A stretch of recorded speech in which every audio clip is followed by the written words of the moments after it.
Hoy en el Ateneo, muchas gracias Solana por ayudarnos en toda la preparación, junto con SAP, con Maribel Cantelli, vamos a hacer una pequeña presentación de este Ateneo que intenta iniciar un ciclo en el que en todas las sociedades pertenecientes a los que pertenecemos los psicoanalistas que estamos trabajando en este grupo de psicoanalistas en la comunidad, iniciemos una manera de ponernos en contacto con las respectivas sociedades y de mantener al tanto de lo que vamos haciendo y de en qué estamos trabajando.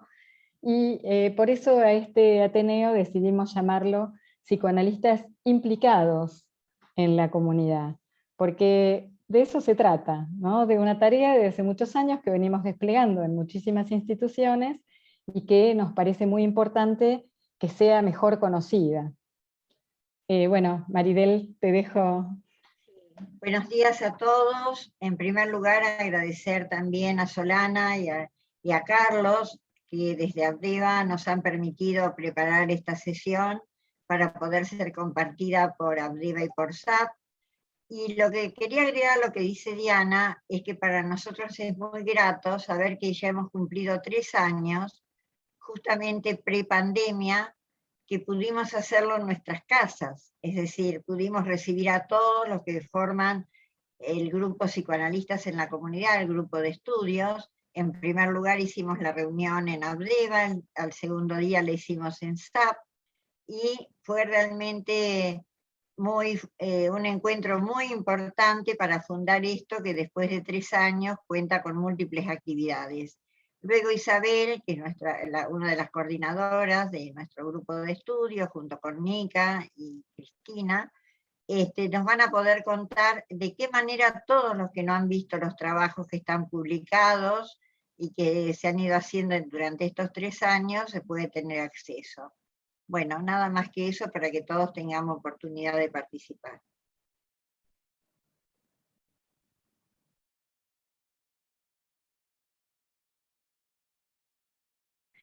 Diana. Vamos ahí sí me había cerrado el micrófono. Vamos a iniciar con la presentación de cada uno de los expositores que van a exponer el trabajo, como decíamos, que se viene haciendo en cada una de las instituciones. Y voy a presentar entonces, en primer lugar, a Alicia Briceño, que es miembro titular y didacta de la Sociedad Psicoanalítica de México, miembro adherente de ATEVA también, editora suplente de la región norte de la revista Calibán, y que nos va a hablar del trabajo realizado durante el terremoto. Alicia, te dejo la palabra. Muchas gracias, Diana. Muy buenos días a todos. Es un placer para mí estar hoy aquí con ustedes y compartir la experiencia que en mi institución se hizo a partir del terremoto del 2017, que impactó de una manera importante en la Ciudad de México.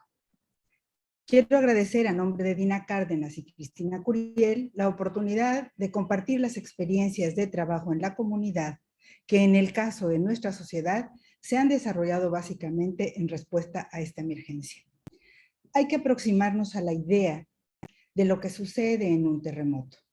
Además de que ocurre al mismo tiempo en todos los puntos afectados por el epicentro del mismo, también ocurre en la cabeza de cada uno y se va simbolizando de acuerdo a las representaciones previas. El efecto traumático no es el producto directo del estímulo externo, sino la relación existente entre el impacto y el aflujo de excitación desencadenado en el sujeto psíquico. El traumatismo no es un simple desencadenante, sino un productor de algo nuevo. Se movió de algo nuevo, directo del estímulo externo, sino la relación entre el impacto y el aflujo de excitación desencadenado en el sujeto psíquico. El traumatismo no es simplemente un desencadenante, es un productor de algo nuevo al resignificar las representaciones previamente inscritas en el aparato psíquico. En Nuevos Fundamentos para el Psicoanálisis, Laplanche nos habla del psicoanálisis extramuros, afirmando que el psicoanálisis es un inmenso movimiento cultural, esto en comillas, y en este sentido es el conjunto del psicoanálisis el que se lleva extramuros, cerrando comillas. Basados en esa mirada, se construyeron las formas de aproximación a las personas. Y Martin, por su parte, en 2014, menciona: cada época constituye la consolidación de nuevos síntomas y diversidad de malestares, los cuales demandan una respuesta. Y con base en esto, la clínica también cambia, con la finalidad de responder a las demandas de la subjetividad de su época, la cual siempre tiene un carácter particular y exhibe nuevas y exacerbadas formas sintomáticas. Así como el sismo nos planteó un reto complejo y no podíamos trabajar como solemos, tuvimos que adaptarnos y dejamos el consultorio para salir a las calles a ofrecer nuestros servicios, implementando sobre la marcha nuevas formas de acercamiento para ayudar a la población afectada. En el transcurso de las siguientes semanas, al terremoto, el trabajo consistió en participar en brigadas, contestar llamadas e ir a albergues a apoyar a la gente. La formación de redes y el establecimiento del trabajo a partir de la crisis requirió de varios días de organización interna, tanto a nivel personal como societario. Teníamos que adaptar nuestro protocolo de intervención en crisis para dar atención a la circunstancia especial que enfrentábamos. Con respecto a la línea de intervención en crisis telefónica, se planteó que daríamos una atención las 24 horas y se establecería una lista de analistas que podían ofrecer el servicio. Es decir, hacíamos guardias de 24 horas de día y de noche, que era donde más se recibían las llamadas, y a partir de ese momento se empezaron a recibir un sinnúmero de llamadas. Se procedió a la organización de las guardias, como se tenía pensado por varios de nuestros miembros que ya contaban con experiencia en intervención en crisis. Era esencial definir quiénes podrían encargarse de los teléfonos por estos periodos, en los cuales deberían contestar llamadas y, en su caso, referir a los usuarios con otros psicoanalistas. Como éramos muchos los miembros y los psicoanalistas en formación involucrados, en poco tiempo implementamos un formato para llevar el control de las llamadas y un documento que incluía los lineamientos de la línea de intervención para tener cierta organización y hacer las cosas equitativamente. Los primeros días, los miembros y psicoanalistas en formación que atendieron las llamadas se centraron en resolver problemas muy específicos, en su mayoría relacionados a la toma de decisiones. El apoyo emocional con orientación psicoanalítica constó en un inicio en dar juicio de realidad desde un enfoque directivo, así como brindar espacios propios para la catarsis. Había un deseo importante por parte de los usuarios de ser escuchados, de narrar lo sucedido, de hablar de sus sensaciones de vulnerabilidad y de miedo. Las personas afectadas, llamados también los damnificados, tenían que tomar decisiones muy puntuales que se manifestaban en cuestionamientos como dónde pasar la noche, qué hacer si volvía a temblar, etcétera, ya que predominaban las dudas sobre la propia seguridad. Los usuarios se preguntaban si sería mejor permanecer dentro de su hogar o evacuarlo en el caso de un nuevo sismo.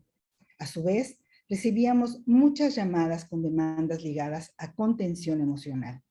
¿Cómo me quito esta angustia? No puedo dormir. ¿Cómo lo soluciono? ¿Cómo le doy contención a mi hijo? ¿Cómo voy a trabajar sin miedo? Recuerdo la llamada de un anciano, una persona mayor, tendría, de acuerdo a lo que me dijo, 82 años, y su conflicto era que ya no podía bajar la escalera porque le temblaban las piernas. Pero eran las piernas por el miedo, y él lo que sintió es que en 2 días había perdido toda capacidad de movimiento. La ansiedad La sintomatología psicosomática, la angustia de separación y el miedo matizaban el contenido de la mayoría de las llamadas que recibimos. Sin duda, el sismo había dejado a su paso los cimientos de lo traumático que empezaría a tomar fuerza durante los siguientes días, meses, semanas y meses. En el terremoto de 1985 en México, Silvia Bleichmar trabajó formando los grupos elaborativos de simbolización, que no eran ni grupos operativos ni terapéuticos. Su interés residió en recopilar la experiencia para poder teorizarla e instrumentarla más tarde.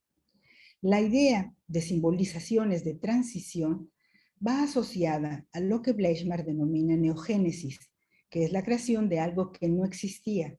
Esto es lo que implica trabajar más allá del campo de la represión y el retorno de lo reprimido.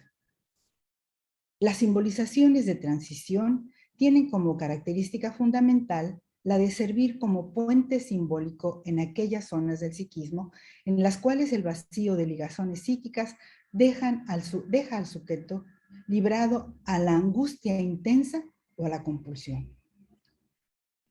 Se abren comillas. Nuestra concepción del aparato psíquico como un sistema abierto, capaz de sufrir transformaciones por las recomposiciones que los nuevos procesos histórico-vivenciales obligan, y es lo que le da la razón de ser al psicoanálisis y a nosotros como psicoanalistas a la exportación extramuros de la práctica psicoanalítica. Esto nos permite afirmar que el inconsciente es, a su vez, transformable, que sus contenidos, aunque indestructibles, son modificables. Esto de acuerdo a Carlos Schenkelman. El modelo de lo traumático a lo largo del tiempo, considera Silvia Bleichmar, se extiende y se corrobora de acuerdo a aquello que llega y dañará según la capacidad en la que se articulan las redes simbólicas de cada persona. Una catástrofe genera en los sujetos desubjetivación, que tiene que ver con el momento en el cual las víctimas renuncian a la conservación de las premisas que los llevaron a cierta forma identitaria de su relación con el mundo, porque está en riesgo la autoconservación y la autopreservación. Como psicoanalistas nos encontrábamos ante un doble reto: contener a los usuarios de las llamadas a la vez que teníamos que contenernos a nosotros mismos. Un desastre natural de esta naturaleza angustia a todos por igual.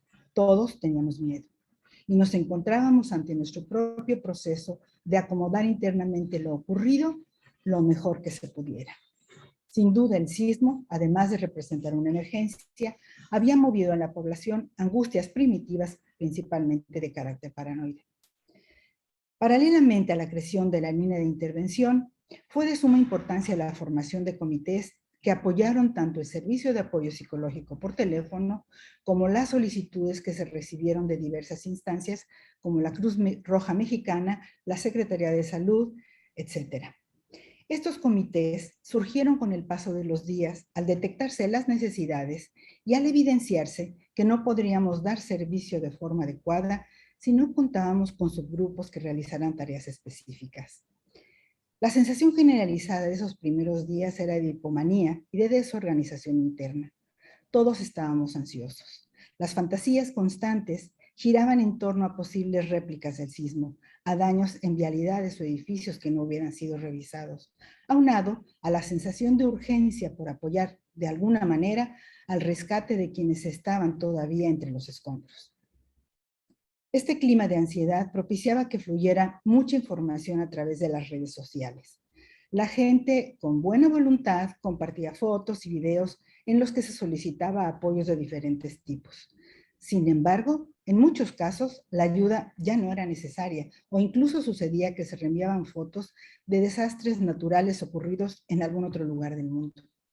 Por esta razón, surgió un comité especial de verificación que se dedicaba a corroborar las peticiones que nos llegaban, de manera que la ayuda pudiera llegar a donde sí se necesitaba de manera más eficiente. Varios de nuestros colegas se dieron a la tarea de llamar por teléfono y hacer búsquedas en la red para confirmar dicha información. Tanto los miembros como los analistas en formación Participaron en centros de acopio consiguiendo lo que hacía falta. El apoyo fue variado y diverso, respondiendo a todo tipo de necesidades que iban desde varillas hasta tapabocas, y conscientes de que la necesidad de apoyo psicológico solo iría en aumento. Los días empezaron a pasar y todos seguíamos concentrados a brindar atención. Algunos miembros se percataron de que era probable que ante la emergencia no hubiera registro del cansancio físico y emocional, y así, conscientes de la importancia del mismo, se organizaron un comité que gestionara días de descanso obligatorio y suplentes de cada función. Es decir, había un comité que estaba verificando cuántos días teníamos trabajando cada uno y nos llamaban por teléfono y nos decían, te toca descansar.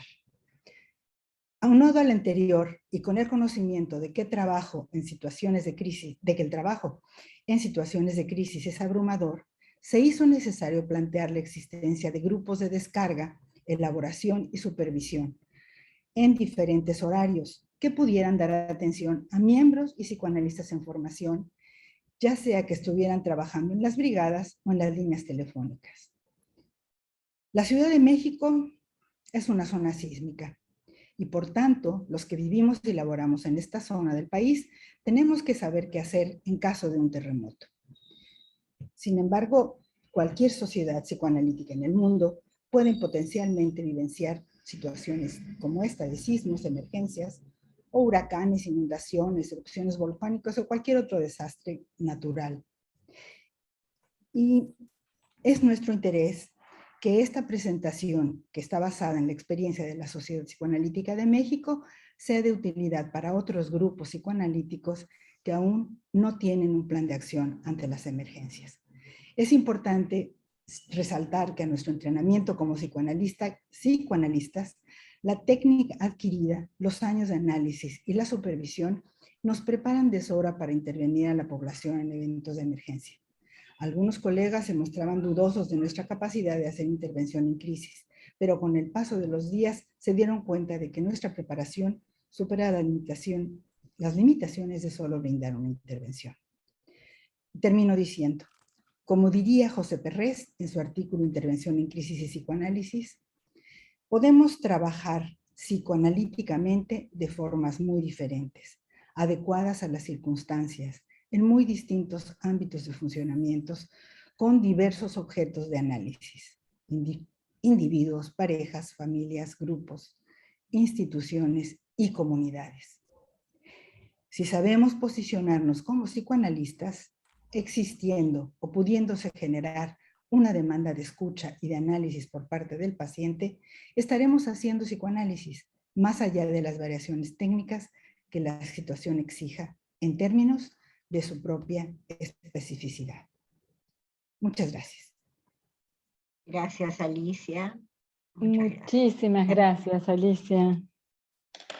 Bueno, vamos a presentar ahora entonces a Teresa Nailo Rocha, que es miembro titular con función didáctica para el Instituto de Formación de la Sociedad Brasilera de Río 2, de Río de Janeiro. Es directora del Departamento de Comunidad y Cultura de esa sociedad y coordinadora del trabajo del proyecto Travesía con poblaciones vulnerables de la ciudad de Río de Janeiro. Bueno, Teresa, te damos la palabra. Es com muito gosto estar aqui com vocês. É muito bom estar aqui com vocês e eu escolhi falar sobre um determinado aspecto técnico que utilizamos no nosso trabalho.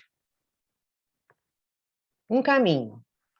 Historicamente, os processos psicanalíticos de adultos priorizaram a fala como via de acesso aos conteúdos inconscientes.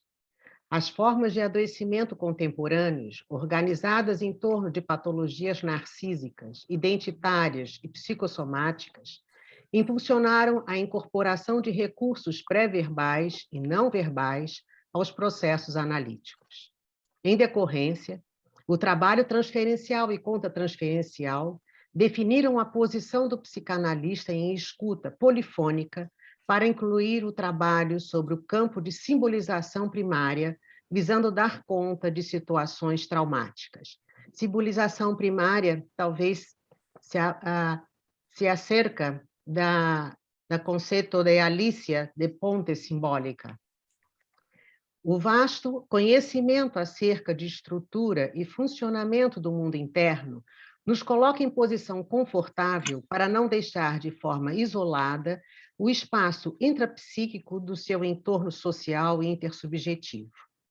A partir daí, podemos ousar em práticas híbridas que conseguem falar a complexidade e dinâmica entre esses dois elementos.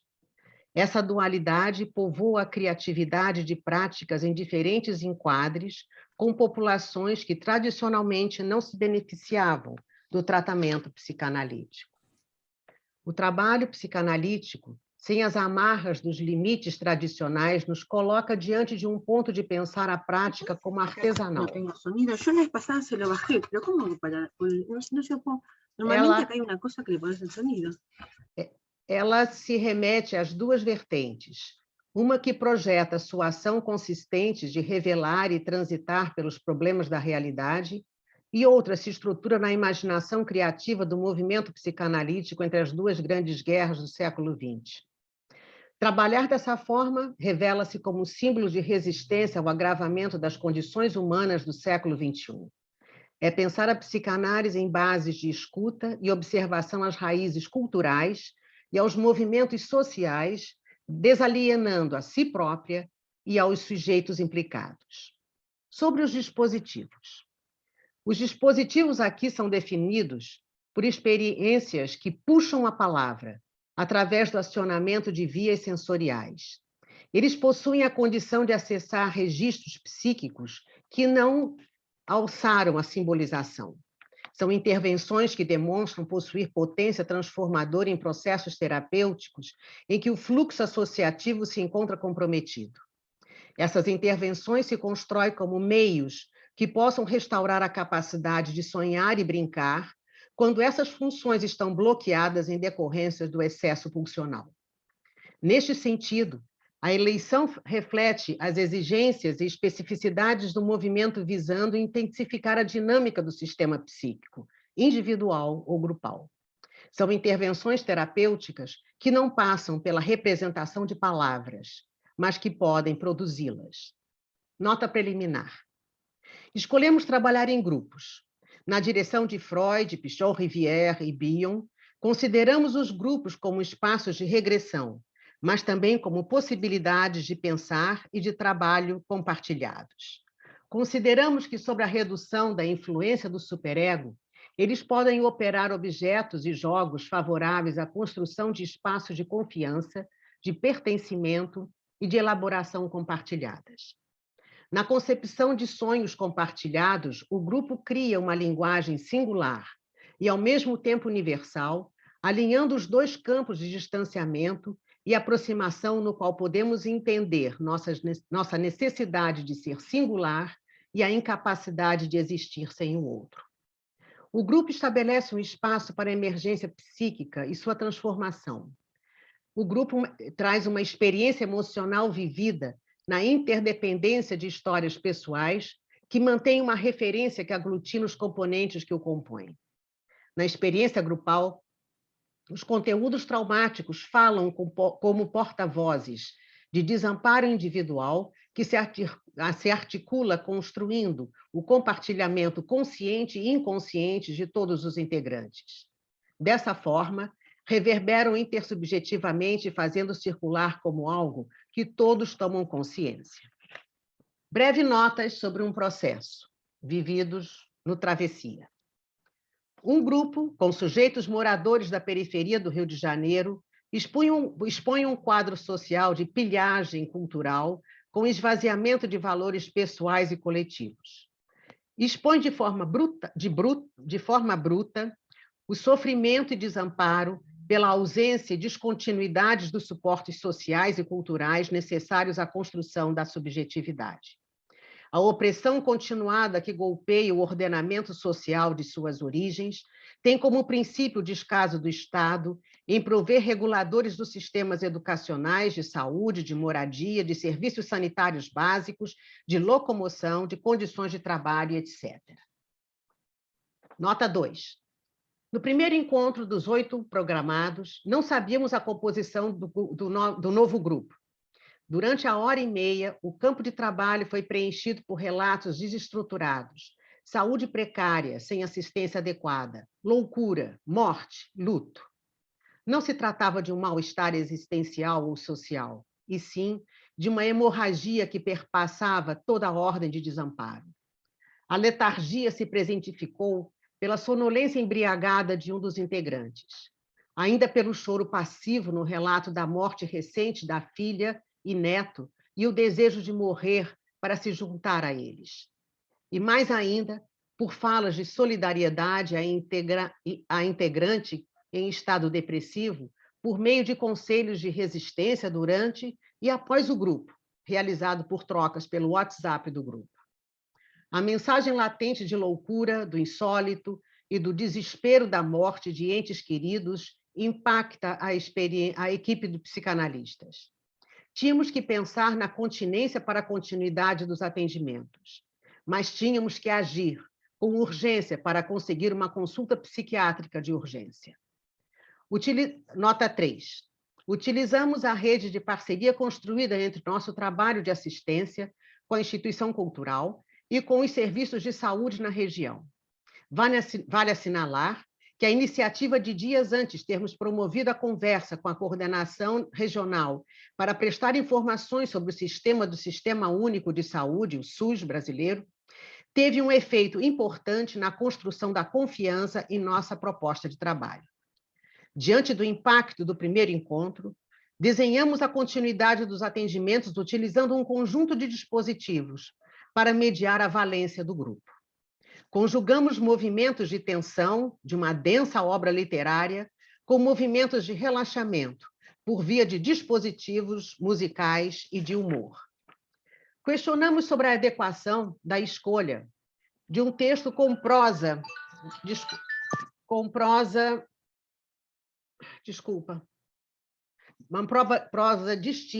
distinta do universo cultural dos integrantes, mas apostamos na materialidade e função simbolizante do texto de João Guimarães Rosa, A Terceira Margem do Rio, que mescla o real e o ficcional, e que dão asas à fantasia e refletem sobre os destinos.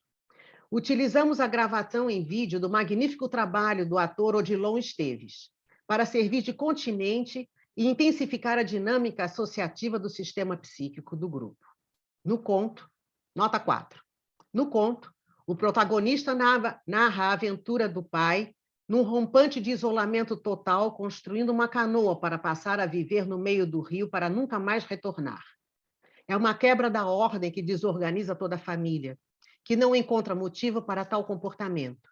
A mulher e os filhos mobilizam a continuidade para demovê-lo de tal intento. Diante da estranheza do caráter insólido de alguém permanecer em um não lugar, em que permanece perto e radicalmente longe, provoca estarrecimento que se abate sobre toda a família.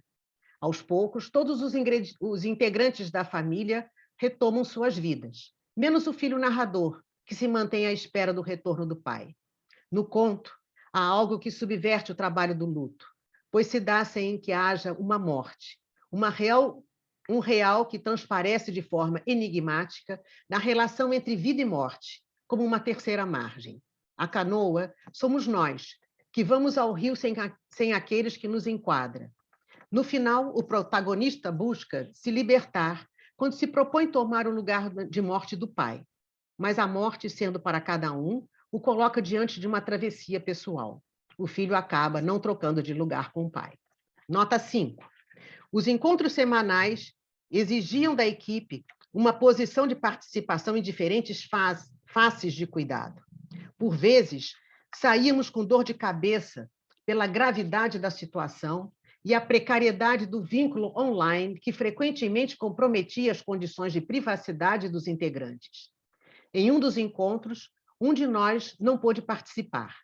Essa ausência foi entendida como promotora de agudização no grupo do sentimento de desamparo pela inconstância da equipe. Nota 6. Pela complexidade da narrativa do conto, combinamos de dividi-lo em 3 partes. Apresentação do acontecimento e o rompante insólito contido na experiência humana. A consequência do acontecimento e vivência de um lugar que não lugar e do silêncio, como entre a natureza e a cultura. E uma terceira parte, diante da impotência, a reação de buscar uma explicação qualquer e presença da luta para acessar a falta do pai no qual não pode abrir mão, deixando inconcluso o trabalho de luto. No penúltimo encontro, passamos todo o conto em sequência. Nota 7. A atenção de cada capítulo do conto mesclamos com dispositivos musicais e de narrativas satíricas sobre loucura que levavam a uma outra porta de entrada de elaboração. Esse recurso facilitou a integração e elaboração das angústias. Nota 8. Após cada convite à exposição parcial do conto, conversávamos sobre temas de morte, perda, aceitação, impossibilidade de trabalho de luto, medo da morte, impotência e potência, saúde e loucura. Os dispositivos que chamamos de relaxamento completavam as conversas em um clima de compartilhamento da experiência elaborativa. Na narrativa final do conto, o entendimento de alguns foi de que o narrador estaria louco e que aquilo não era amor, pois amor não leva a pessoa a se anular. Tal compreensão foi contestada pela integrante em situação de luto recente, que afirmou veementemente que quando amamos queremos trocar de lugar com o morto.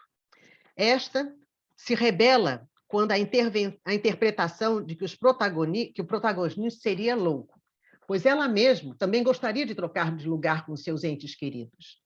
Ainda contestada pelo grupo, reage afirmando ser uma questão de livre-arbítrio. O grupo acata sua liberdade de escolha, afirmando que cada um tem seu tempo de luto. Para finalizar, o processo manteve sua continuidade, quando, após os 8 encontros, formamos nova configuração grupal, em que aos antigos agregaram novos integrantes. Muito obrigada.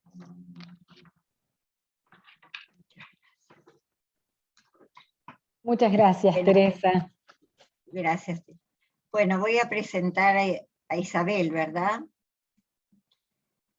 A continuación va a hablar la licenciada Isabel Manzioni, miembro titular de ABDEVA, donde participa activamente en el Centro Lieberman y es secretaria de Psicoanálisis y Comunidad, en la Secretaría, perdón, de Psicoanálisis y Comunidad. Es magíster en gestión de proyectos comunitarios, posttitulada en investigación, coordinadora con Elian Marcelino y Cristina Curiel del Grupo de Estudios Psicoanalistas en la Comunidad de FEPAL, coordinadora del programa Educreando Binacional y es miembro de la Secretaría de Extensión del IUSAM. En esta oportunidad nos va a hablar del trabajo en la comunidad educativa. Isabel. Diana, pregunto, ¿vos tenés el escrito en portugués o yo tengo que hablar y ponerlo yo al mismo tiempo? ¿Podés ponerlo? No lo tengo yo acá. Si lo pongo yo, ¿lo manejo solo yo? ¿Sí? Bueno, irá como puede. ¿Se ve?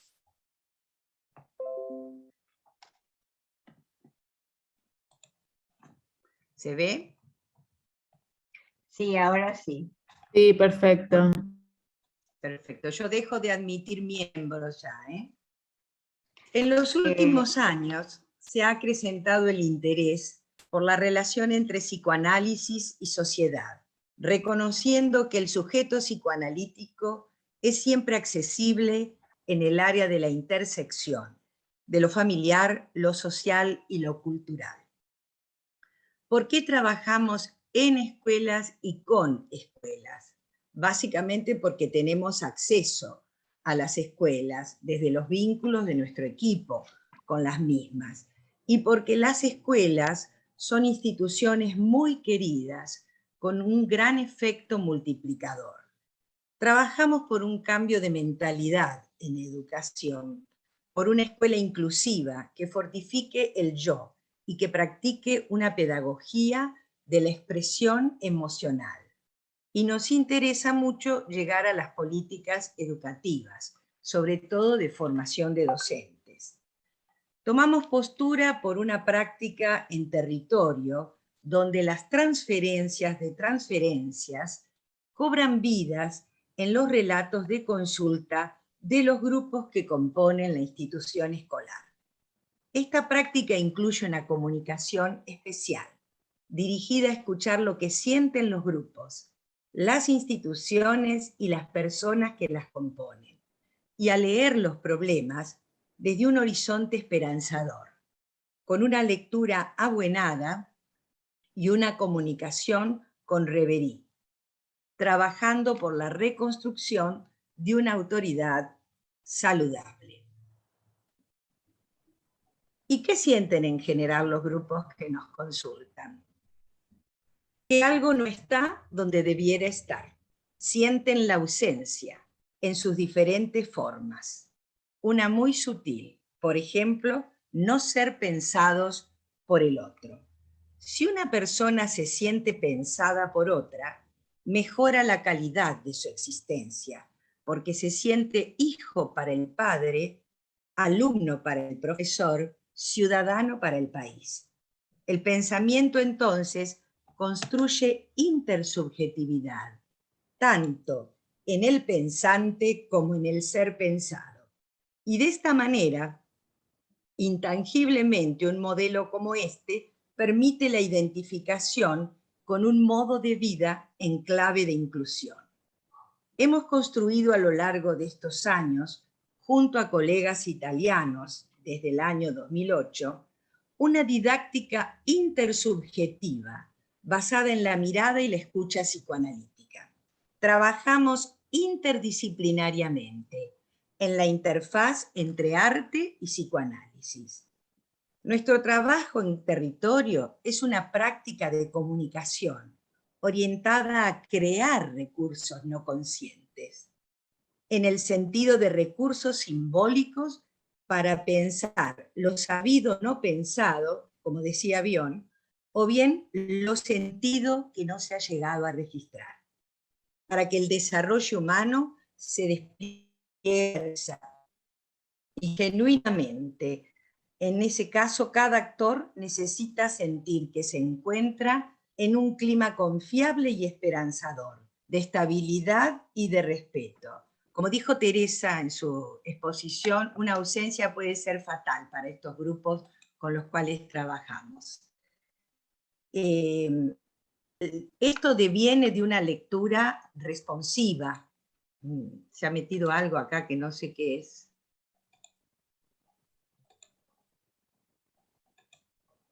Bueno, no sé. Van a ver una sombra negra, pero ahí la saqué. ¿Qué es una lectura responsiva? Responsiva es un neologismo desde ya. Quiere decir una lectura receptiva y responsable de todos los temas y de los problemas intersubjetivos.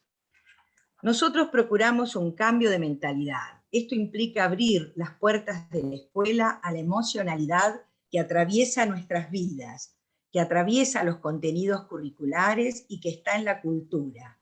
La emocionalidad entendida como un patrimonio cultural intangible que arroja efectos concretos. Y consideramos el comportamiento de cualquier actor escolar, aún el comportamiento disruptivo, como una respuesta a la modalidad organizativa del contexto, en general construida desde la lógica del adulto. También realizamos investigaciones con los docentes. Hacemos acompañamientos, sensibilizaciones, que es una forma especial de capacitación porque es vivencial, y escribimos libros. Ya llevamos escrito 4 libros. En esta pandemia escribimos un ebook de descarga gratuita para todo aquel que le interese, que se llama Emocionario. No tiene más que conectarse con nosotros, que se los enviamos. Está escrito para los psicólogos, los padres y los docentes. El año pasado, y por sugerencia de Sara Sack, armamos un taller entre Abdeva y Yusam, que se llamó Pensando Juntos los escenarios escolares del COVID, asociados con una red que integra los institutos de formación docente de la provincia de Buenos Aires. Nos pusimos a trabajar todos horizontalizando nuestras relaciones, escuchando lo que pasaba. Y a la par registrábamos todas las narraciones verbales y las escritas para poder sistematizar desde una investigación participativa cuáles eran las estrategias de cuidado o de descuido de unos hacia otros en los ámbitos escolares en pandemia. Así se detectaron. En primer lugar, mensajes de socorro en diversos formatos, cartas enviadas por alumnos a profesores desde WhatsApp relativas a situaciones de desamparo, nostalgia, muertes y suicidios, cámaras apagadas en el Zoom, desgranamiento de estudiantes, padres desesperados. En segundo lugar, también detectamos lo que llamamos mochilas invisibles que cargaban los actores escolares, con las cuestiones que no podían resolver, pero también con los recursos que de a poco se generaban. Lo que podríamos llamar la canasta básica del docente en alusión a lo que no puede faltar. Por ejemplo, los recursos para mantener las ganas de enseñar y de aprender. Y se pudo precisar una ausencia dolorosa, la ausencia de las experiencias gemelares, o sea, de vínculos entre pares. Se debilitaron esos vínculos. Este taller fue una novedosa apertura para los profesionales de educación que pudieron registrar la importancia de generar sostén vincular en medio de la pandemia, como herramienta imprescindible, momentito que voy a admitir algo, imprescindible para prevenir la deserción, sobre todo de los alumnos de la escuela secundaria, los adolescentes, y la desmotivación en docentes y estudiantes. Estamos convencidos de que el psicoanálisis desarrolla con su práctica una comunicación subjetivante, sensible, que promueve mentalización y transformación. Los dispositivos son múltiples y nuestra posición es la de respetar al que nos consulta, porque él es el que sabe más de lo que le pasa, de lo que nosotros podemos saber. Luego en conjunto nos ponemos a trabajar para entender un poco más lo que sucede. El trabajo en la comunidad implica un nivel de exposición mayor al que registramos en la clínica del consultorio. Por eso son indispensables las reuniones de equipo, como un lugar para tener una covisión y no sucumbir a las transferencias cruzadas, recibidas y al desgaste que producen las crueles situaciones límites con las que nos contactamos. El grupo de estudios que hemos constituido nos va proveyendo una red y salidas creativas para poder hacer aquello que tan bellamente dijera el poeta Rilke: haz de un muro un peldaño. Muchas gracias. Muchas gracias, Isabel. La verdad que excelente tarea de la cual formo parte y me siento totalmente integrada. Bueno, vamos a escuchar ahora a Maribel Cantelli, que es psicoanalista didacta de la Sociedad Argentina de Psicoanálisis, la SAP, también es secretaria científica de SAP, y además es miembro fundadora del Comité de Bioética de la Sociedad Argentina de Terapia Intensiva. Y precisamente nos va a hablar hoy de su trabajo en la Sociedad Argentina de Terapia Intensiva. Te escuchamos, Maribel. Gracias, Diana. Bueno, de nuevo, buenos días a todos. Y quería, Carlos, si me permitís compartir pantalla, quisiera pasar.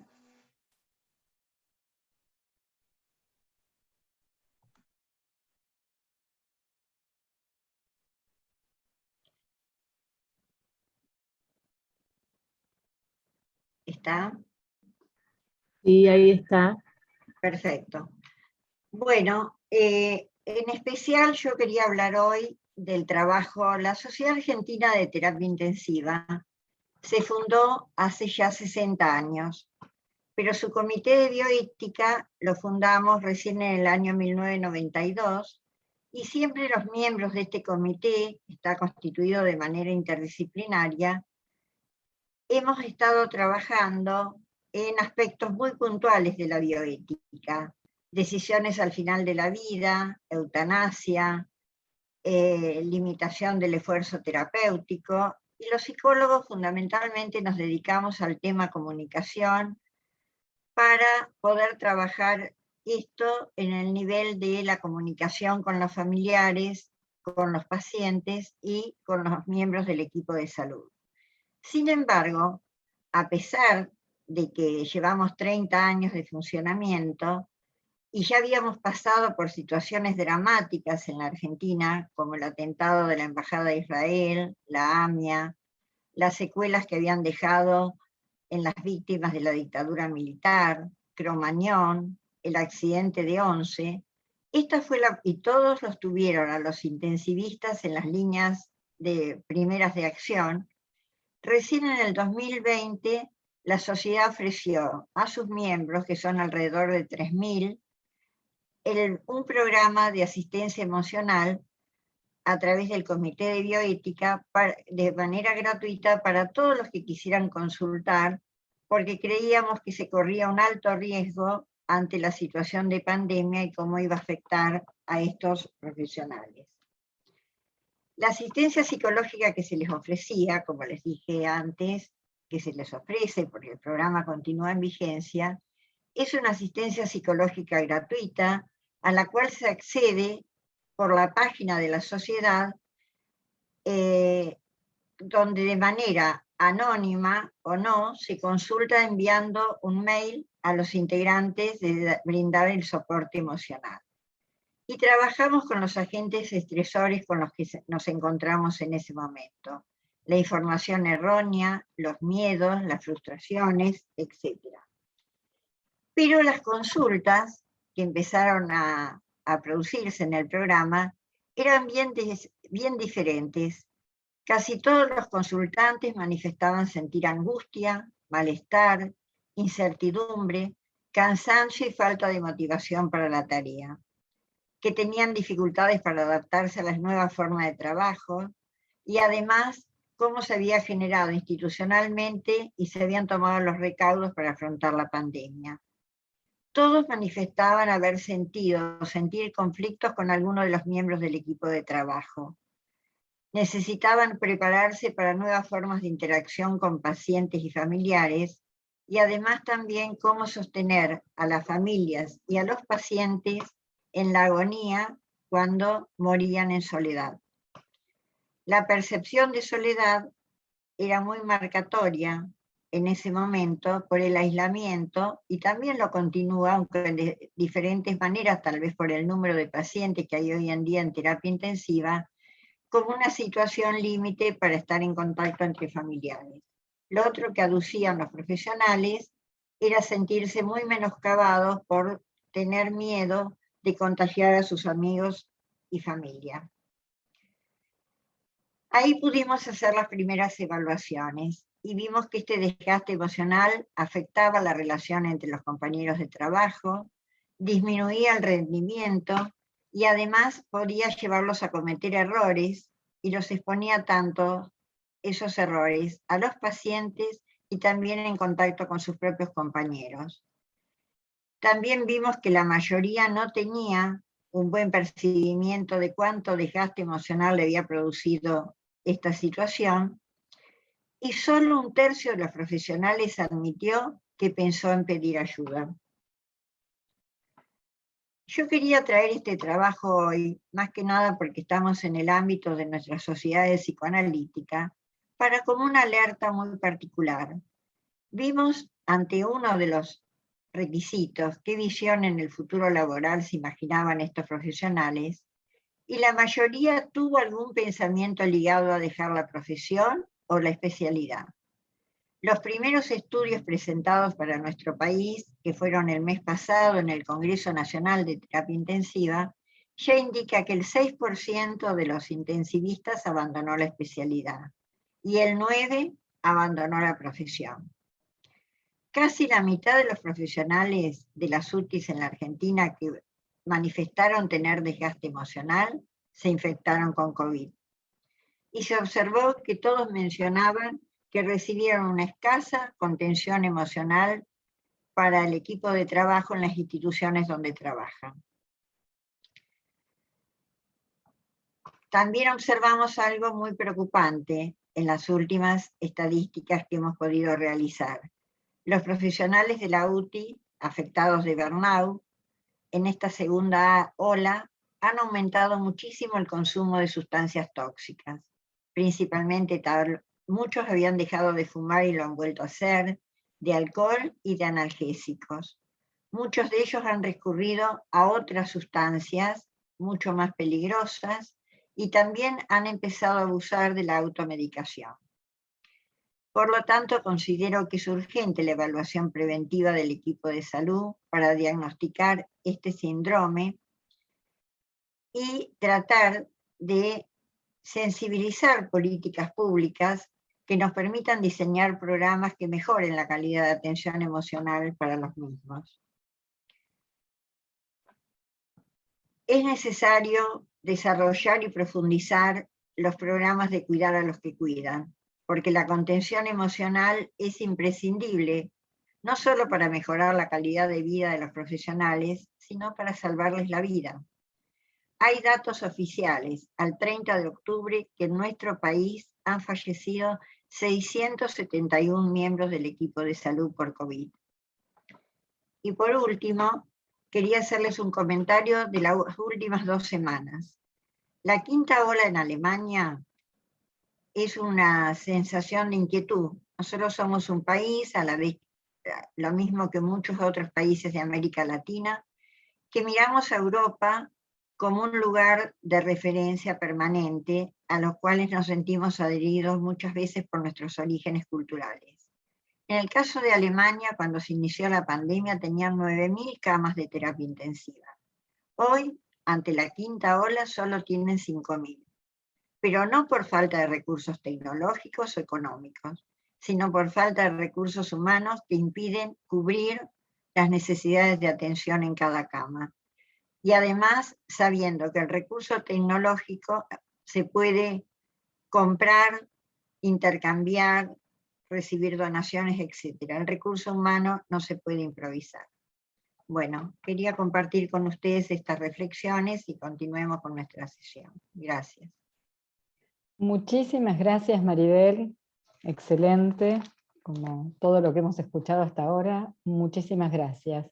Bueno, voy a presentar ahora a Cecilia Lauriña, que es psicoanalista titular con función didáctica de APA, coordinadora de la subcomisión de la Secretaría Científica de APA, Psicoanalistas en Territorio, y miembro de la Comisión de Formación y Transmisión del Psicoanálisis de FEPAL, y va a hablar del psicoanálisis en territorio.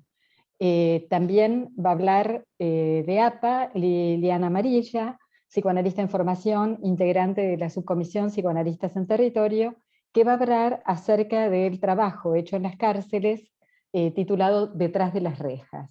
Entonces presento a nuestras 2 colegas de APA. Hola, bueno, buenos días, muchas gracias por la invitación. Yo simplemente voy a contarles de qué se trata la Comisión Psicoanalistas en el Territorio, que es una subcomisión de la Secretaría Científica de APA, coordinada por Cristina Rosas de Salas, y nuestra comisión no trabaja en los territorios, sino que es una comisión que se encarga de invitar a los analistas de la casa y también de afuera, que trabajan en distintos territorios, para visibilizar esas prácticas. Este año, les cuento para que tengan idea de cómo trabajamos, este año hicimos una presentación con analistas en formación de APA, que trabajan en violencia de género, en cárceles. Liliana presentó su trabajo en ese momento, y lo va a presentar ahora, y con familias de barrios carenciados. Hicimos también una presentación con analistas invitadas de otras casas, de otros de hospitales, sobre cuidados paliativos, y en el simposium de APA hicimos un entramado grupal con el grupo de FEBRAPSI, que lidera Vania Sidadi, sobre efectos del colonialismo, intolerancia, prejuicio y racismo. Entonces, esa sería un poco nuestra función, como traer a la casa, traer a APA, las prácticas que otros analistas realizan en territorios. Partimos de una pregunta, que es, bueno, ¿cómo trabajan los psicoanalistas en ese espacio, ¿no? Si bien nuestra práctica implica una extranjería permanente, pero bueno, ¿cómo se desarrollan en esas geografías, donde un poco lo pensamos desde la geosemántica, pensando la geografía unida al sentido, ¿no? Desde ahí nos preguntamos, bueno, ¿qué es lo que constituye un territorio? Si es la demanda de una institución que pide la inclusión de psicoanalistas, o son los psicoanalistas que, incluyéndose en distintos espacios, con su convicción psicoanalítica, con su escucha, pueden entonces crear los territorios. Ahora, también consideramos que nuestra posición como analista puede funcionar como una muralla que impida, que obstaculice el trabajo en los territorios y el advenimiento de nuevos saberes. Entonces nos preocupa también pensar la posición de los analistas como un puente en relación a nuestras teorías y nuestras convicciones con esos otros escenarios en los cuales tenemos la convicción de que el psicoanálisis es efectivo, ¿no? Su eficacia está comprobada, y creo que todo esto que se está presentando hoy es una gran muestra.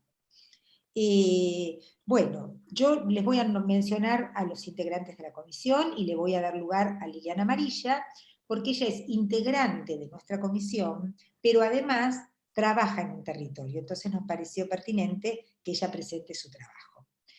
Bueno, yo soy la coordinadora de la comisión, los integrantes son Gabriela Friedman, Liliana Amarilla, Gabriel Finkelevich, Alejandra Gómez, Annie Krieger, Raúl Neumann, Carlos Teuel y Laura Trota, que hoy nos acompañan.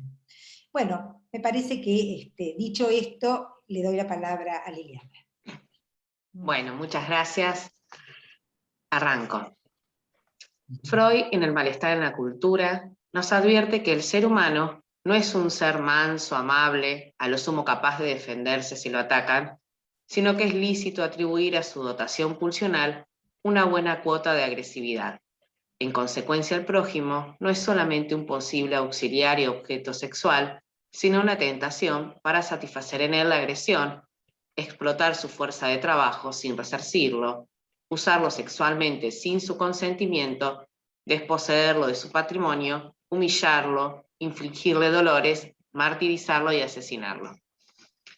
Esta conceptualización nos permite situarnos en el territorio de la cárcel, entendiendo la noción de territorio desde su complejidad como un escenario de intervención que condensa una dimensión real, simbólica e imaginaria. En dicho territorio me desempeño desde hace 18 años y mi función abarca diferentes intervenciones. Fundamentalmente la confección de los denominados informes psicológicos de las personas privadas de la libertad, ya sea en calidad de procesados o penados, que se actualizan cada 6 meses. En la sección clasificación de la unidad penitenciaria, formo parte de un equipo compuesto por 3 psicólogas que intervenimos ante una población carcelaria de más de 900 internos. En cada informe psicológico se consideran aspectos como la historia personal y coyuntura familiar, la trayectoria institucional, por ejemplo, qué actividades vienen realizando en los diferentes penales en los que estuvo alojado anteriormente, el reconocimiento de la autoría material del hecho y el grado de responsabilidad, su posicionamiento subjetivo frente al delito, y también hacemos sugerencias profesionales. En el marco de la entrevista psicológica y en función de las necesidades identificadas y de acuerdo a la particularidad del caso en cuestión, se puede indicar que transite por un tratamiento psicoterapéutico, que realice interconsultas con otras especialidades médicas, que se incluya en grupos de alfabetización o al espacio de la comunidad terapéutica, entre otras. Además, atendemos a las denominadas urgencias a través de un sistema de guardias rotativas en el que nos llaman ante situaciones que van desde, personas que se cosen la boca con hilo tanza reclamando traslados por acercamiento familiar, huelgas de hambre, intentos de suicidio, presencia de sintomatología asociada a cuadros psicóticos, crisis de angustia ante la noticia del fallecimiento de un familiar, hasta los llamados casos mediáticos, que en la última época comprende a los femicidas o noticias que tomaron envergadura en los medios de comunicación por el nivel de violencia que contiene. La población que integra la prisión, en este caso de varones, es variada y heterogénea con respecto a las variables de, por ejemplo, la edad, que va desde los 20 hasta los 60 años, el nivel de peligrosidad, si tienen antecedentes de fugas o causas internas, y la tipología delictiva, si se trata de homicidios, de abusos, comercialización de estupefacientes, robos, lesiones graves, entre otras. Ante este panorama nefasto que les describo sintéticamente, me suelo preguntar, ¿cuál es el abordaje psicoanalítico posible, o si es posible? Ya que a simple vista no hay nada que se acerque a las premisas que sostienen la formulación freudiana, no hay demanda de análisis, no hay diván, videollamada o Skype. En cambio hay rejas, esposas, pabellones. Por lo que nuestro territorio, el psicoanálisis, es a construir sobre tierras áridas, agrestes, y que generan rechazo, ya que está plagada de estampas y estereotipos en los que abundan la presencia de tatuajes, cicatrices, olores, jerga y estilos comunicacionales poco convencionales. En este marco se impone nuestra escucha, que se diferencia del resto de las que hacen a la observación interdisciplinaria. Una escucha que va más allá de los puntos de la grilla judicial, que se escriben los informes para elevar al juzgado o al tribunal. Un más allá que intenta generar un movimiento de apertura a la palabra, denostando lo que vía compulsión a la repetición o mutismo tanático ubica al transgresor a la ley en un campo diferente, que estará supeditado por la disponibilidad de recursos simbólicos y empáticos con los que cuente ese otro. Nuestras intervenciones a veces se asemejan a un efecto de boomerang, otras veces interpelando una versión trillada que se encalló en su discurso, y en algunos casos haciendo lugar a que advenga un significante sombrío y amedrentado detrás del temor a parecer frágiles, débiles, o lo que es peor, quebrarse ante una mujer que los escucha. Algunas de las herramientas necesarias para adentrarse a este campo disímil creo que coinciden con los implementados en el consultorio, a saber, la convicción de la función analítica, nuestro encuadro interno, la formación, la lapicera y el cuaderno. Por lo que el trabajo con este grupo humano nos da la posibilidad de ensanchar la escucha hacia los márgenes territoriales periféricos y en muchos casos alejados de las neurosis o de las urbes. Sujetos atravesados por variables de vulnerabilidad psicosocial y por necesidades básicas insatisfechas, aquellos que quedaron a la espera de ser nombrados o nominados por una función maternizante que opere metaforizando y otorgándole un sentido a su existencia como cachorro humano. El territorio, además, se presenta como un escenario que nos brinda una materialidad clínica y observacional para realizar investigaciones que enriquezcan el análisis y el abordaje de tratamientos de subjetividades signadas por la especificidad del accionar criminal. Green nos dice, el monstruo frío y cruel de la destructividad va unido con las figuras más tradicionales del mal. El mal es insensible al dolor del otro, por eso es el mal. El bien se funda en la simpatía, el padecimiento que impulsa a aliviar al que pena, mientras que el mal no siempre es lo que anhela aumentar ese padecimiento. Peor, prefiere ignorarlo. Quería compartir, para poder pensar con ustedes, el cierre de una entrevista que tuve hace algunos años con un hombre que estaba detenido por homicidio a raíz de un enfrentamiento barrial por la toma de terrenos. Mientras me contaba avatares y conflictos familiares, dejaba entrever una preocupación acerca de no saber qué decirle a los hijos cuando le preguntaban por teléfono por qué él no volvía a la casa ni estaba yendo al trabajo al que concurría habitualmente, ya que habían decidido junto a su esposa que ellos no ingresarían a las visitas carcelarias, porque no querían que supieran acerca de su situación de encierro. ¿Qué les contó a sus hijos?, le pregunté. Él, entre el desconcierto y cierta desconfianza, me dice que primero les dijo que se había ido a trabajar con un tío que vive en el norte, después que le salió una changa en Corrientes. Hasta que me mira y murmura, ya no sé qué decirles. Creo que se dan cuenta, o debe ser que yo me pongo nervioso en ese tema. Le pregunto si no cree que sería mejor poder transmitirles algo de la verdad, del motivo que lo llevó a estar privado de la libertad. Se angustia y me dice que no podría, tiene miedo. Está arrepentido por haber reaccionado de esa manera, en ese momento, que nunca se imaginó que la cosa terminaría tan mal. ¿A usted qué le parece que yo les podría decir?, me interpela. Le respondo que tal vez podríamos pensar juntos la manera de encontrar una vía que resulte más cómoda, por ahí escribiéndoles una carta y contándoles que sí está trabajando, pero como cocinero en el casino de suboficiales, que cometió un error grave, ya que rompió con una de las leyes que son necesarias para vivir en una comunidad, que durante este tiempo que no los ve, los extraña y tal vez algo más que le gustaría dejarle como mensaje a ellos. Aproximadamente al mes se acerca el hombre a la oficina con un sobre entre sus manos y me dice que es para mí. En el frente, con diferentes colores y caligrafías, estaba mi nombre. Cuando lo abro, había 4 dibujos, en los que aparecían caminos, árboles, teléfonos y aviones. Me dice que me lo mandaron sus hijos, que les contó que estaba hablando con una psicóloga, que tenía mucho por hablar con ellos, que contaba los días para poder verlos, que había algo que tenían que saber, pero que todavía eran chicos, y que ya iba a haber tiempo. Con esta viñeta creo que podemos reconocer cómo la capacidad de empatía psicoanalítica, al decir de Bolognini, de quien está posicionado en ese lugar y otorga una escucha y comprensión diferente, puede hacer que un ser humano, al ser tratado como tal, pueda formar un lazo, tal vez un vínculo, en su mundo interno, como nos propone Bernard Golset, aunque sea pequeño e incipiente, con ese otro que lo escucha, a quien acudir en momentos de zozobra.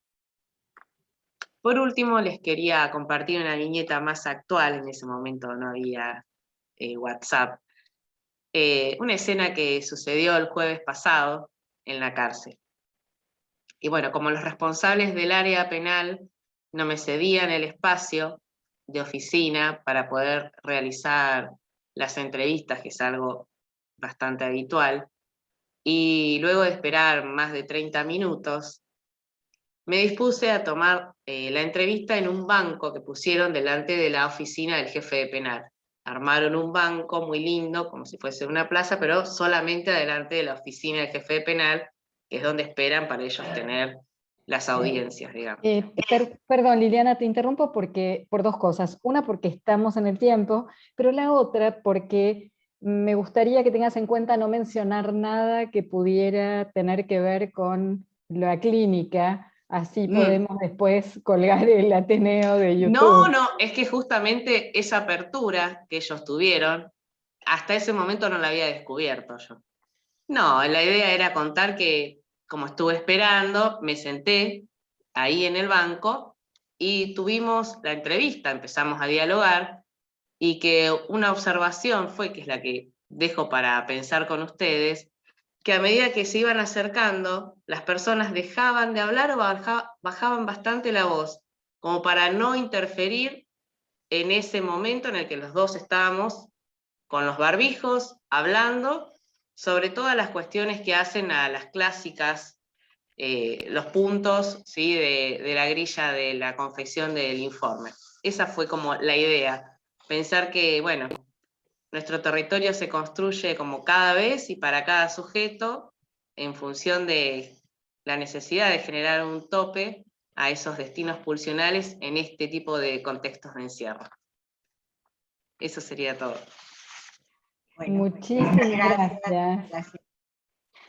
Bueno, voy a presentar.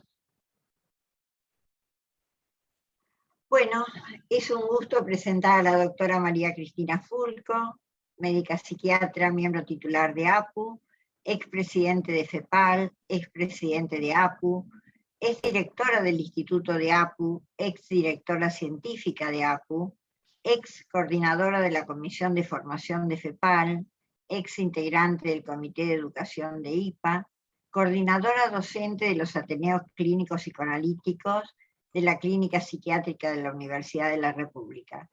Quiero mencionar en nombre del grupo de estudio de psicoanalistas en la comunidad que veo todos estos cargos ex que ha ejercido María Cristina, pero que hay parte que nos alegramos porque nos prometió: al día siguiente de dejar la titularidad de FEPAL, estoy con ustedes en el grupo, y cumplió.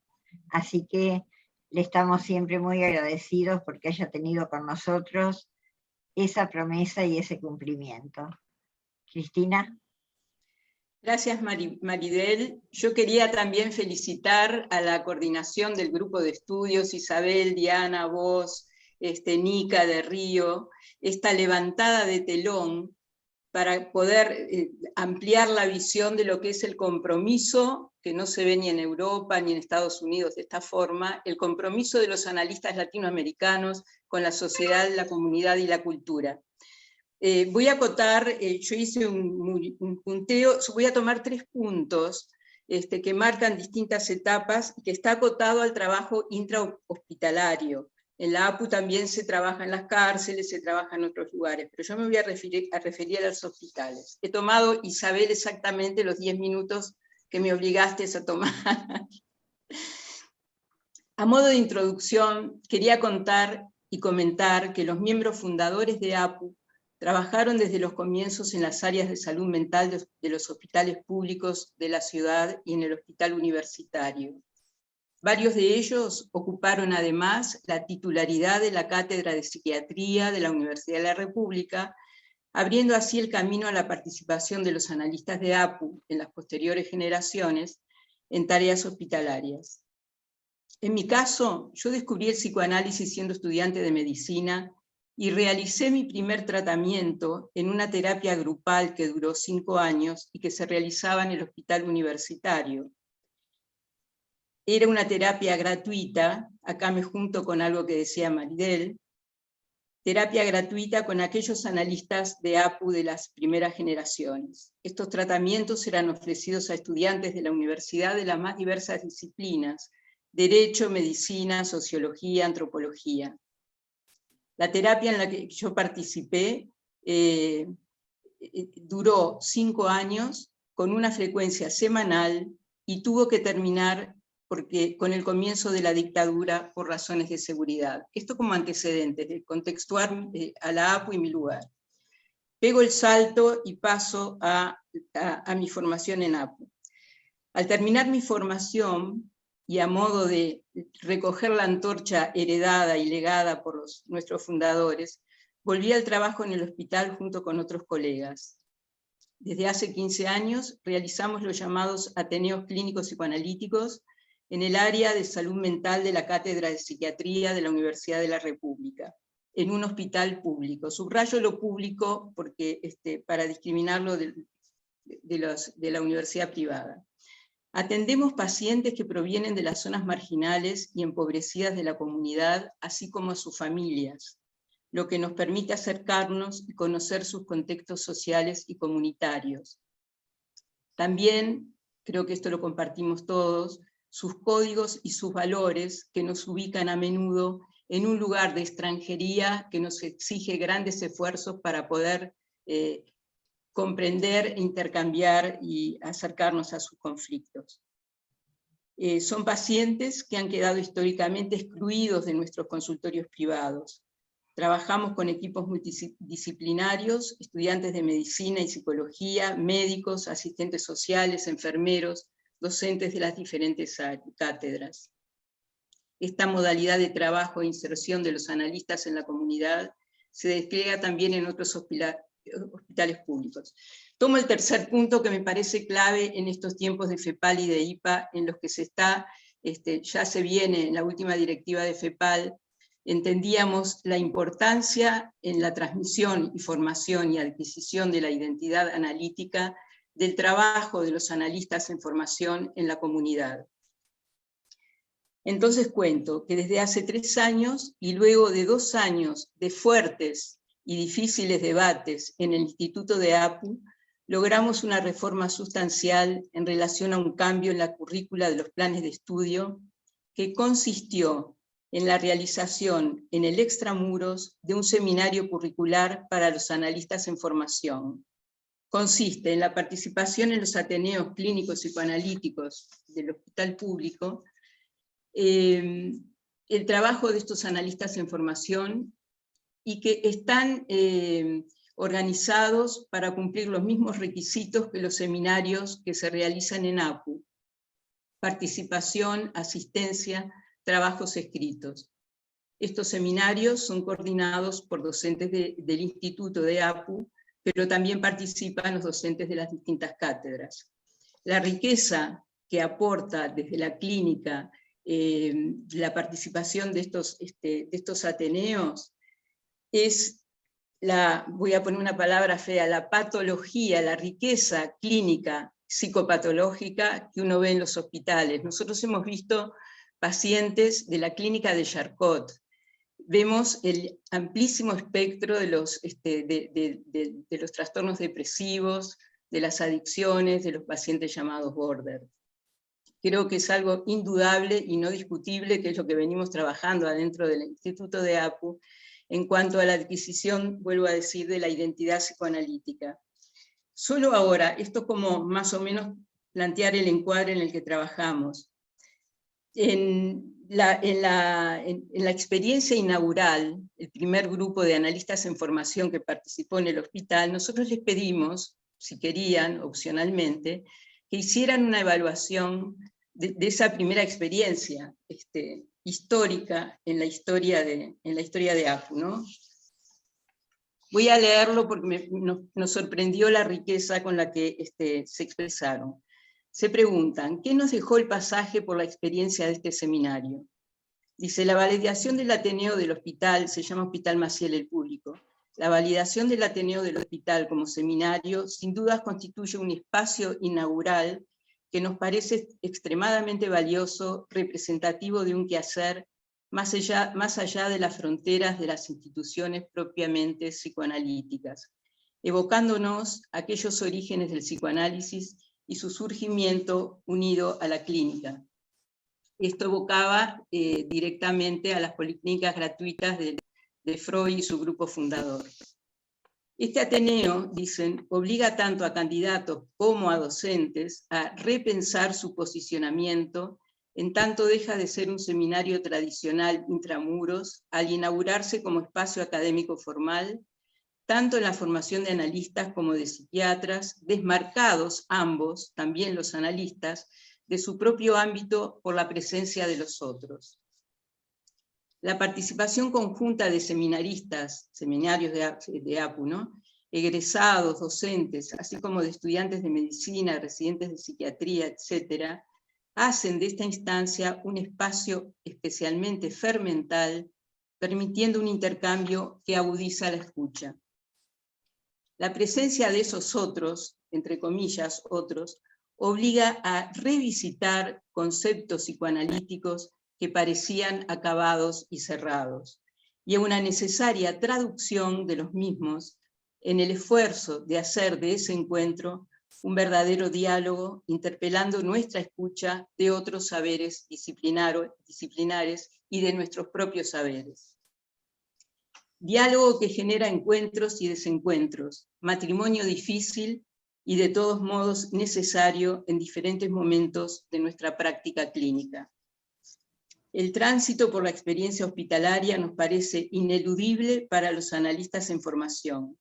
La riqueza del ámbito hospitalario por el tipo de pacientes que se presentan concurso de vidas complejos, con su presencia corpórea, su discurso, en la posibilidad de realizar preguntas, nos permite poder ver más allá de la transmisión del relato de un caso, y no deja de ser un desafío pensar a estos pacientes del punto de vista psicoanalítico, entre comillas.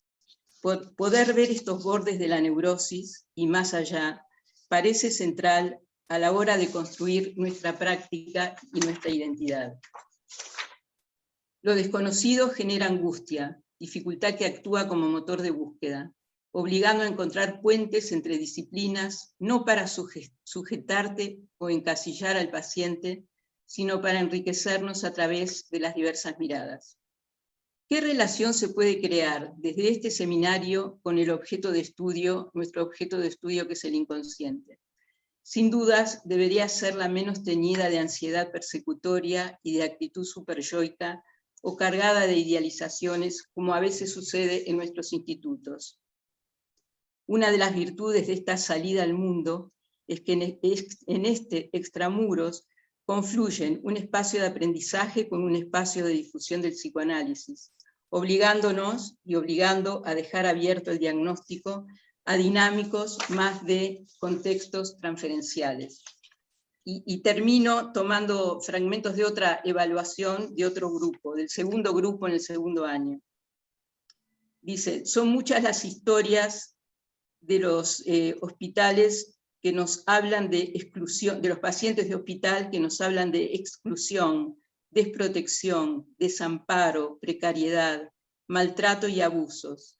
Muchos de los pacientes cuya vida está centrada en subsistir, a los que les cuesta dar cabida al anhelo y al proyecto, que solo viven en la urgencia del presente y les cuesta desplegar en su relato y en su mente la experiencia humana de la temporalidad en pasado, presente y futuro.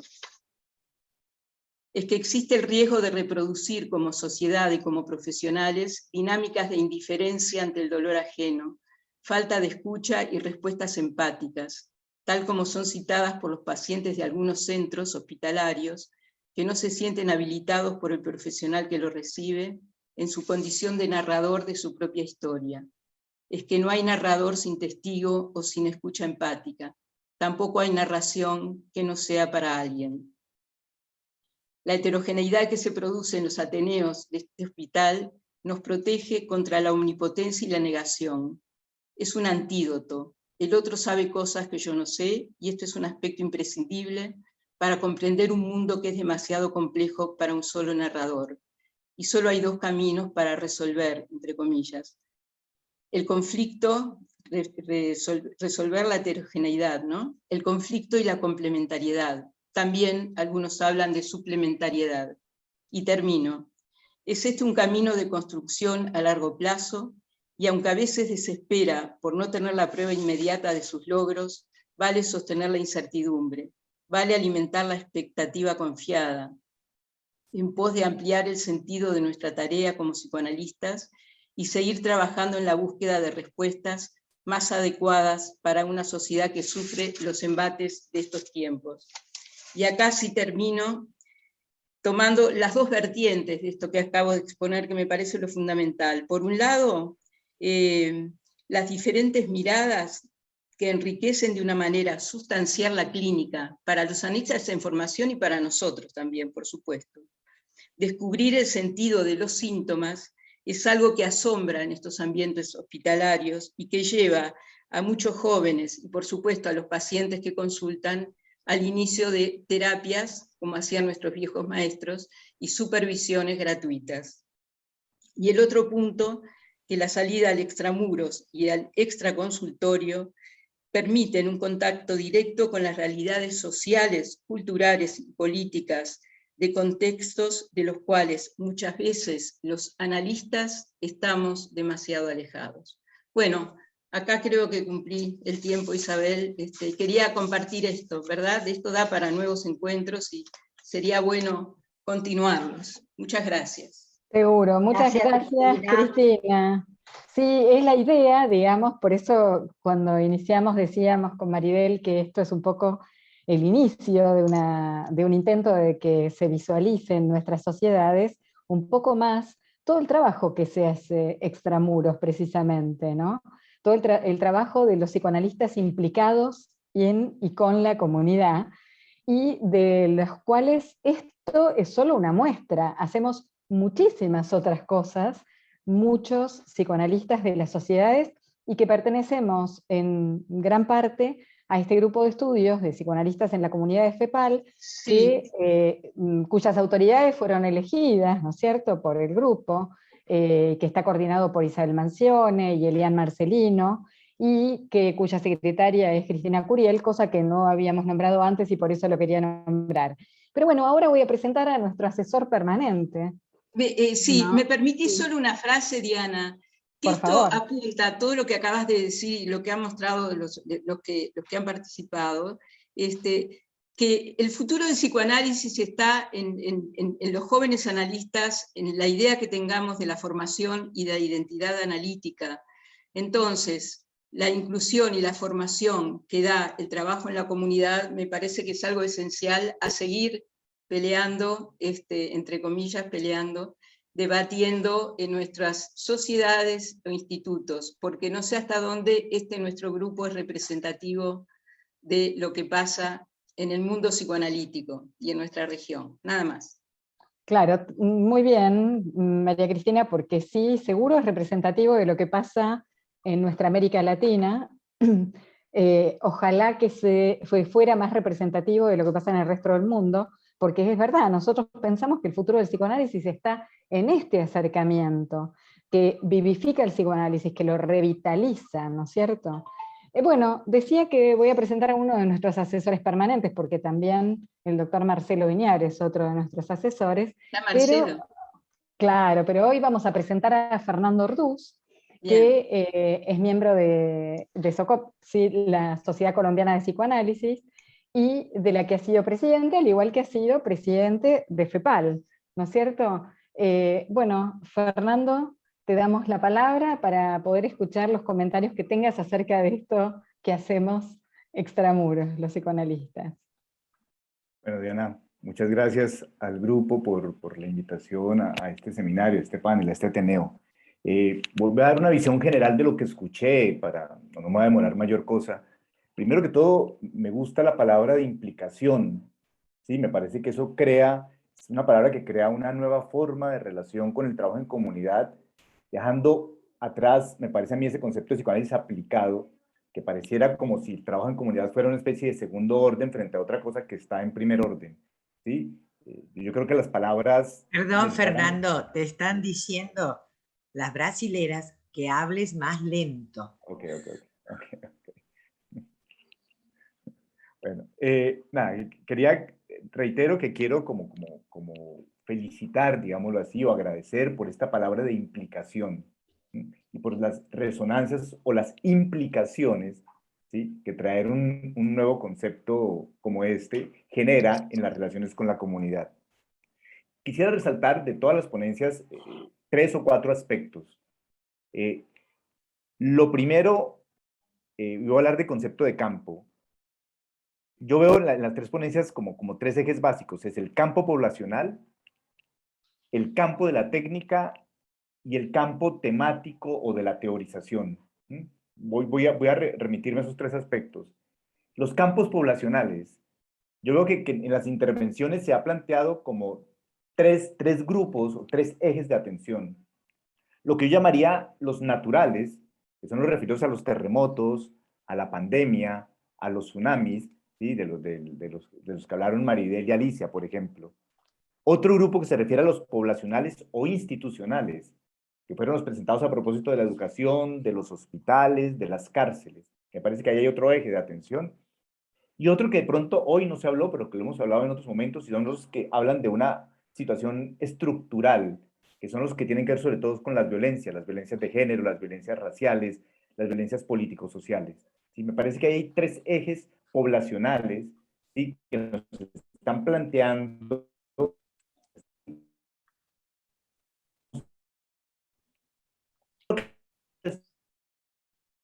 hay particularidades, ¿sí?, que nos ponen en cuestión. Pensaba yo que en los desastres naturales hay algo que se desata en relación a las ansiedades primitivas. Cuando yo escuchaba hablar a Alicia, sobre todo, pensaba, supuestamente nosotros estamos capacitados o entrenados para poder hablar de estas angustias primitivas, ¿sí? Que cuando todos los elementos racionales se desestructuran, como nos ha pasado con la pandemia, brotan estas ansiedades primitivas estructurales que son supuestamente nuestro pan de cada día, nuestro pan cotidiano en los trabajos de consultorio. Entonces me parece que frente a estas perspectivas del trabajo natural, la emergencia de ansiedades primitivas, entre comillas, nos capacita o nos invita a que podamos trabajar y decir algo en relación a eso. Pensaba en los elementos del eje que llamo poblacional o institucional, cómo de alguna u otra manera en estos escenarios hay una invitación a escuchar al otro, a ese concepto del alter, de la alteridad, ¿sí? Cómo encontramos poblaciones a las cuales les ha sido negada, ¿sí? Una presencia en lo público, una presencia institucional, y cómo es importante el reconocimiento de esa voz. Y pensaba en los situacionales como el concepto de trauma, ¿sí? Que está estructuralmente en las situaciones de violencia de manera permanente, generando una reestructuración o una desestructuración de la subjetividad, desestructuración que invita a esta reestructuración. Bueno, esto en los campos poblacionales. Lo segundo que me parece que para mí es como la importancia de todas estas presentaciones es el cuestionamiento a la técnica. ¿Sí? Todas estas presentaciones, los que nos han planteado es que eso que nosotros manejamos como una técnica tradicional, frente a estas poblaciones, frente a estas situaciones, tiene que ser repensada, tiene que ser resignificada, tiene que de alguna manera adaptar, como alguien decía, adaptar el protocolo de intervención que tenemos, tiene que buscar unas nuevas estrategias. Y entonces aparece una palabra que me pareció muy bonita, no sé quién la decía, no sé si fue Teresa, de las polifonías. Tenemos que escuchar y acceder a la población con nuevas formas, donde no solamente la voz y la palabra tienen lugar, ¿sí? Donde tiene que tener lugar el arte, tiene que tener lugar los trabajos grupales, ¿sí? Donde hay que jugar con los bordes o los márgenes de nuestra técnica y ampliar esos márgenes y buscar en otras técnicas elementos adaptativos de nuestra técnica. Alguien usaba la palabra neogénesis, y creo que sí, creo que lo que tenemos que hacer es una neogénesis de nuestra técnica. Y de alguna otra manera son los casos los que nos ponen en cuestión, los que hacen crisis, lo que hacen crítica al modelo de intervención tradicional. En ese sentido me parece interesante de pensar estos conceptos. Y dos, dentro del campo de la técnica, una revaloración y una revisitación del trabajo sobre la contratransferencia grupal, pero también sobre las individuales. Creo que todos los que han expuesto, ¿sí? De alguna manera plantean, ¿sí? La necesidad de que el grupo de trabajo se repiense en estas situaciones de trabajo. Sí, esto que en un campo en el que yo trabajaba se planteaba el Help for Helpers, ¿sí? Ayuda a los que ayudan. Que es interesante también pensarlo para nosotros mismos en nuestro trabajo individual. Creo que es una pregunta o es un cuestionamiento que tenemos que estar haciendo de manera permanente. Y el siguiente eje, que me parece importante, que yo llamo el campo temático, es como en todos estos trabajos, ¿sí? Comunitarios que se han planteado hoy, aparecen una serie de conceptos psicoanalíticos, ¿sí? Que me parece que hay que traer como a la palestra, que hay que traer a lo público. Voy a mencionar algunos: simbolización primitiva, grupos de simbolización, la creación de territorios, la empatización con el otro. ¿Sí? Creo que hay una serie de conceptos de nuestra temática psicoanalítica que habría que replantear, y escuchando la última intervención, la penúltima intervención de Liliana Amarilla, me quedaba pensando en esto de cómo cuando ella creó ese espacio, me pareció interesante, porque a nosotros nos entregan un espacio creado que son estas 4 paredes, un diván, un par de sillones. Pero la intervención de Liliana es cómo se crea un espacio. Y me parece que es importante pensar eso, no un espacio que nos antecede, sino la creación de un espacio de trabajo. Y por último, para no alargarme, que me parece que fue a donde María Cristina puso como un acento muy importante, es esto que nos implica dentro de nuestros procesos formativos, dentro de nuestros campos formativos, que implica el trabajo con la comunidad. ¿Cómo vamos a traer esto a nuestras instituciones? ¿Cuáles son esas resistencias institucionales? ¿Sí? Porque se van a cuestionar elementos clásicos, y siempre hay una resistencia de lo clásico, y es a no adaptarse a las nuevas sugerencias o a los nuevos cambios, ¿no? Humberto Eco utilizaba el concepto de apocalípticos e integrados, ¿no? Y cada vez que a ratos aparece un cambio en la visión apocalíptica, ¿no? Como que uno va a perder una identidad, para adquirir una nueva identidad. Eso genera un temor y las instituciones muchas veces se cierran a esos procesos de cambio. La dejo ahí por el momento. Muchas gracias. Gracias Fernando. Bueno, una vez que hemos compartido... Maridel, quiero contarte que me escribió Eduardo Mandelbaum, a ver si podían intervenir. Bien, por eso iba a dar algunas consignas para la intervención, que tenemos 20 minutos, entonces les pido que las intervenciones sean muy concretas y acotadas, para que todos los que pidan la palabra se la podamos ceder. Bueno, no tengo a nadie más anotado, así que Eduardo, puedes comenzar vos con tu participación, tu pregunta. Y por favor, si pueden marcar la reacción abajo, si quieren pedir la palabra, así los vamos con Diana tratando de visualizar. Bueno, primero quiero agradecerles la invitación tanto a Beba como a SAP, ya que hoy se usó, creo que la palabra en un momento, extranjeridad, y yo soy medio un extranjero porque no estoy afiliado a ninguna de las instituciones psicoanalíticas que han convocado estos encuentros, pero igual me siento identificado con la tarea psicoanalítica. Por un lado, los desarrollos que he tratado de hacer en psicoanálisis, y también la aplicación del psicoanálisis a la comunidad. Entonces, un poquito de afuera, en ese sentido, ya que no estoy implicado, digamos, concretamente en ninguna de las instituciones, pero sí estoy muy conectado en cuanto a las producciones científicas, porque me interesa mucho lo que van a desarrollar en distintos aspectos del psicoanálisis, ¿no? Yo, a mi manera, es decir, brevemente diré que yo empecé a trabajar con un dispositivo que considero realmente importantísimo para usar en la comunidad, que son los grupos multifamiliares. Por simpatía o por, digamos, porque esté enamorado ni idealizado, sino porque hay resultados muy concretos, muy fuertes, acerca de la eficacia del psicoanálisis, llamamos psicoanálisis integrativo, por aquello de escuchar e integrar otras miradas desde los científicos siempre, ¿no? Pero de otras escuelas que tienen mucho que decir y que nosotros como psicoanalistas no debemos excluir, sino integrar. Tenemos que ser lo suficientemente vivos como para poder tomar aportes de otras escuelas, las sistémicas, gestálticas, las neurociencias, integrándolas desde nuestro conocer y de nuestro saber psicoanalítico. Eso nos da un psicoanálisis muy fuerte en cuanto a la posibilidad de aplicación. Subrayo esto porque,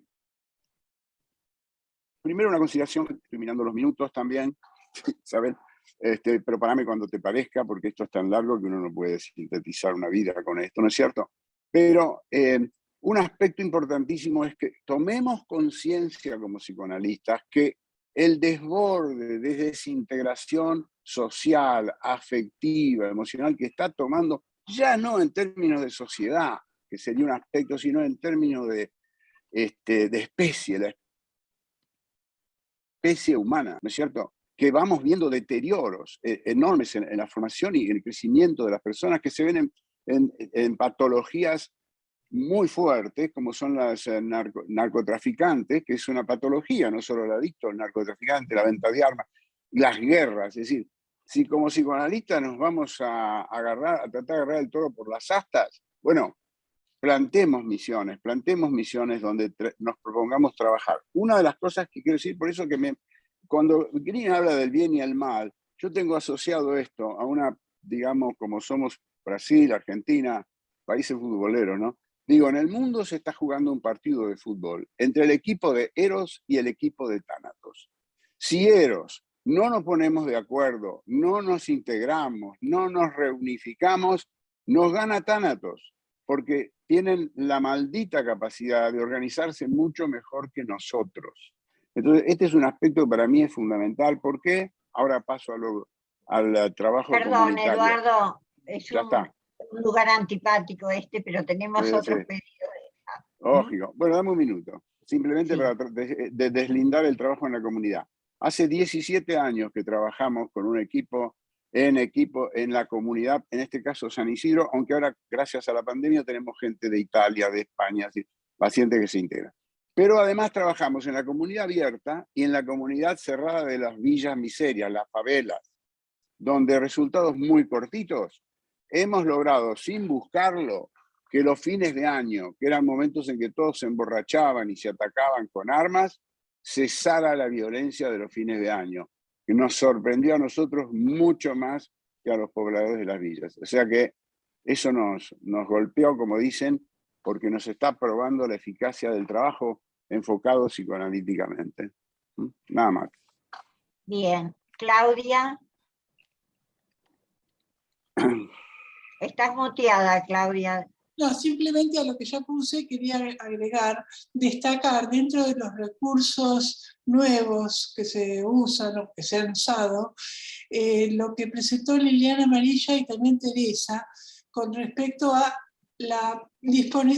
poner a disposición representaciones verbales como modelos. Por ejemplo, cuando Liliana describe un modelo de lo que le podría decir a los hijos, él lo usa y después lo enriquece, ¿no? Pero a veces a los analistas no les gusta contestar. Y él le pregunta, ¿usted qué haría? Y ella le contesta, le da como un modelo exactamente para que él después lo aplique. Y me parece que el texto que menciona Teresa va en el mismo sentido. ¿Cómo podemos aportar representaciones para que puedan ser utilizadas por a veces personas que no han tenido esa suerte de poder adquirirlas de otra manera? Muchas gracias. Gracias, Claudia. La verdad que hay muchísimas felicitaciones y valoraciones del Ateneo y de cómo, digamos, se escucha o se revela de alguna manera y se pone para poder hablar de ello, el trabajo de todos los psicoanalistas en la comunidad, de cómo se acerca el psicoanálisis, de cómo se crean nuevas formas de acceso, digamos, al paciente, que es la comunidad o distintas poblaciones a las que nos acercamos. La verdad que no hay pedidos de palabra, pero realmente me parecía muy importante poder comentar estas felicitaciones, ¿no? Cómo hablan de todas las reflexiones que han despertado estas presentaciones. Bueno, Paulina. Tengo a Paulina Zuckerman. Hola, Paulina. ¿Te podés desmutear, por favor? Ahí está. Recae el error de no estar muteada. No, lo que escribía es simplemente retomando algo que dice Isabel, acerca de escuchar los pedidos de socorro, los pedidos de ayuda. Perdón, acércate un poquito, Paulina, porque se te escucha poco.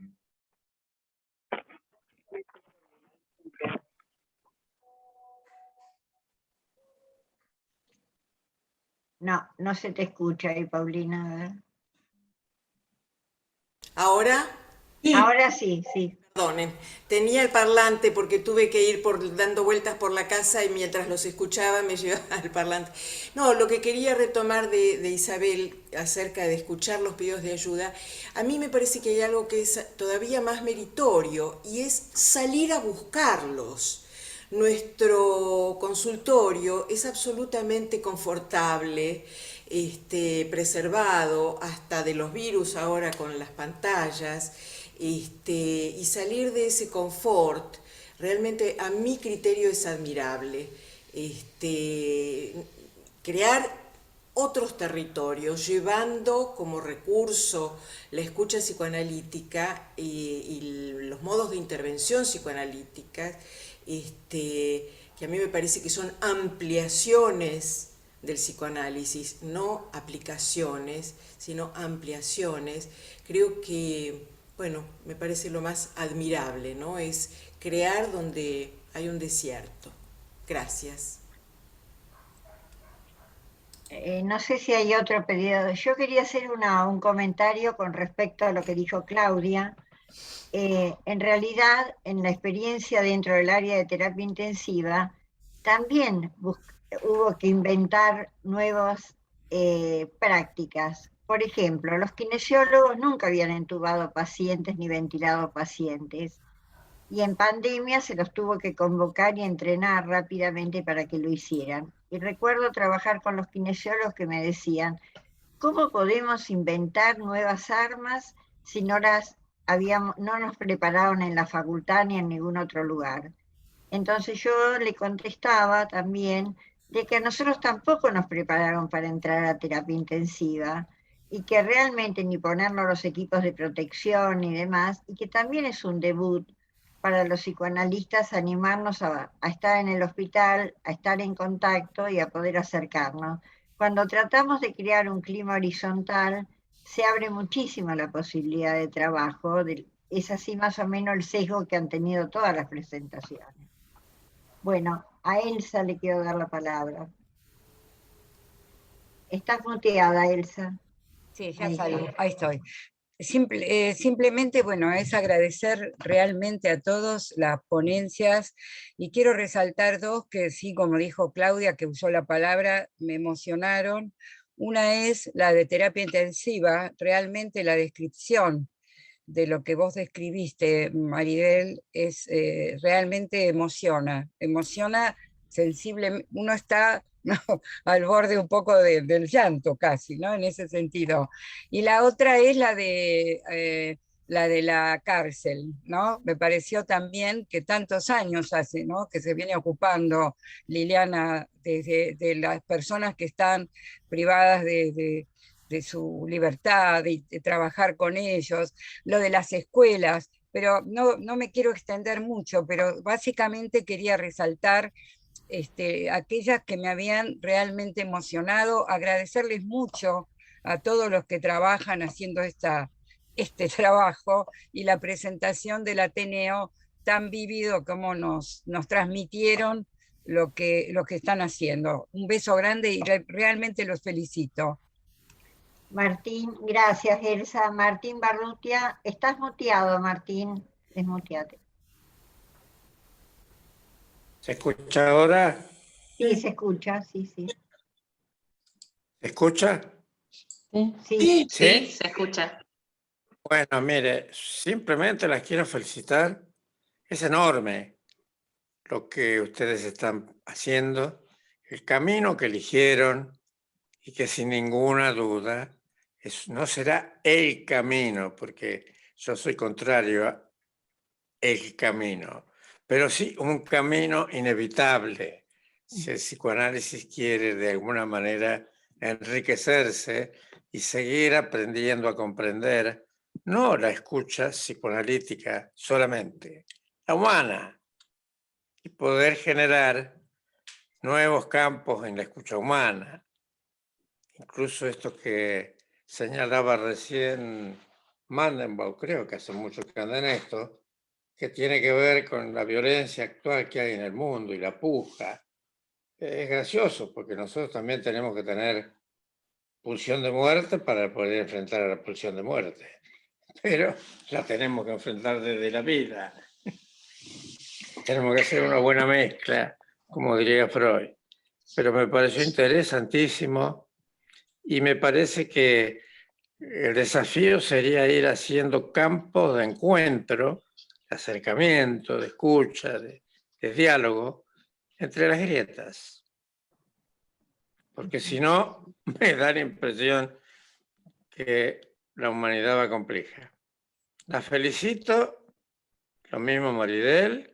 Terapia intensiva, yo no digo nada, ya es tarde, pero yo atravesé la experiencia, porque cuando hice la residencia en psiquiatría, estábamos al lado de terapia intensiva, y en realidad la gente de terapia intensiva emocionalmente era la más cercana al pensamiento y a la emoción de la gente de psiquiatría. Y en realidad estábamos atravesados por la realidad, porque ellos le ponían el cuerpo a esa zona tan difícil, y nosotros a la locura, no solo a la ajena, también a la propia. Así que las agradezco mucho y las felicito. Gracias Martín. Muchas gracias, acá hay un Martín. pedido especial, el de Teresa, que necesita que alguna de nuestras colegas, en el caso de Cristina, creo que hay otro ofrecimiento también, la puedan ayudar con la traducción al español. Cristina, te pedimos que la sostengas a Teresa. Si Teresa fala divagar. También Liliana García Domínguez se ofreció Liliana a Domínguez, traducir. perfecto, perfecto. Bueno, Teresa, comienza tú a ver si las compañeras te pueden traducir. Gostaria de expressar meu contentamento de grupo de 55 pessoas que participaram hoje desse Ateneu. E acredito que chegamos já num ponto de não mais só pensar a respeito dessas práticas. Nós precisamos ter coragem de levar essas práticas para o interior dos nossos institutos de formação. Teresa, ¿podés parar un poquito y traduzco?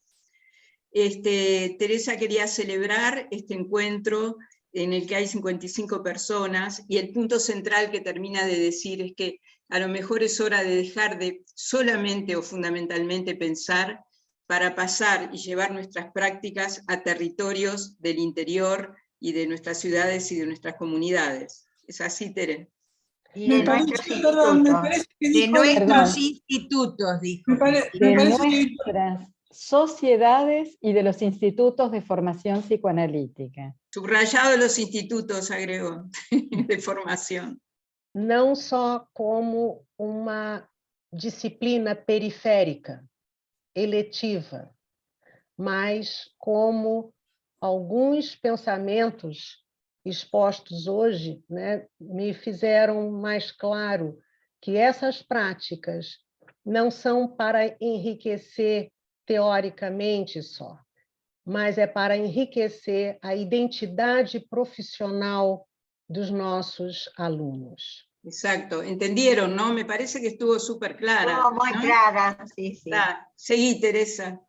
E eu gostaria que nós tivéssemos coragem para fazer essa transição, porque necessitamos de coragem, mas sabendo que já temos um vasto conhecimento da vida interior, e agora precisamos sair para novos territórios dentro da psicanálise.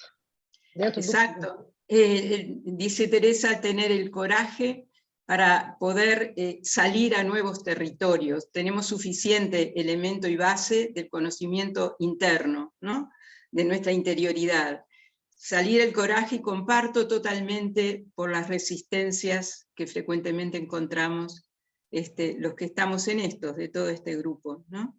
Sí, como decía Fernando, salir al encuentro de esta visión apocalíptica que provocan las resistencias por la pérdida de la identidad, digamos, de algún modo, ¿no? Pero ella hablaba también de la identidad, de la adquisición de la identidad psicoanalítica, creo que apunta a la gente nueva, a las nuevas generaciones, que mantenemos los viejos esquemas de formación o ampliamos en un análisis implicado, como tomaba Fernando, ¿no? Estoy totalmente de acuerdo. Y cómo Lo de algún difícil, modo, nuestros desafíos. Es que uno de ellos es que seguimos pensando, sin darnos cuenta, que la participación en la comunidad es para la gente joven. No nos damos cuenta que precisamente para el trabajo implicado con la comunidad hace falta muchísima experiencia. No solamente, digamos, las ganas que tiene la gente joven, ojalá esas ganas también nos acompañen siempre, por supuesto, y las estimulemos, pero hace falta mucha experiencia y somos los más viejos los encargados de hacer frente a estas resistencias. Yo quería señalar, si me permiten una frase, la situación de extranjería que implica este trabajo implicado en el afuera, ¿no? Como zonas de frontera donde muchas veces nosotros nos encontramos no entendiendo como extranjeros códigos, valores, y también en la transmisión. Y termino acá un ejemplo. Cuando empecé con este trabajo en el hospital, una joven médica en formación psiquiátrica, que yo estaba hablando del paciente, y me dice, levantó la mano, tuvo el coraje y la valentía, y me dice, Vos decís puro bolazo. ¿Cómo se traduce bolazo? Puro disparate. Yo no te entiendo nada de lo que vos decís. Claro, yo hablaba como en un seminario de APU o adentro de la APU. Implica conocer lenguajes, códigos, y nosotros vamos a aprender, no solamente vamos a transmitir, ¿verdad? Entonces Bueno. es un desafío personal también, de cada uno de nosotros que sale a la afuera, ¿no?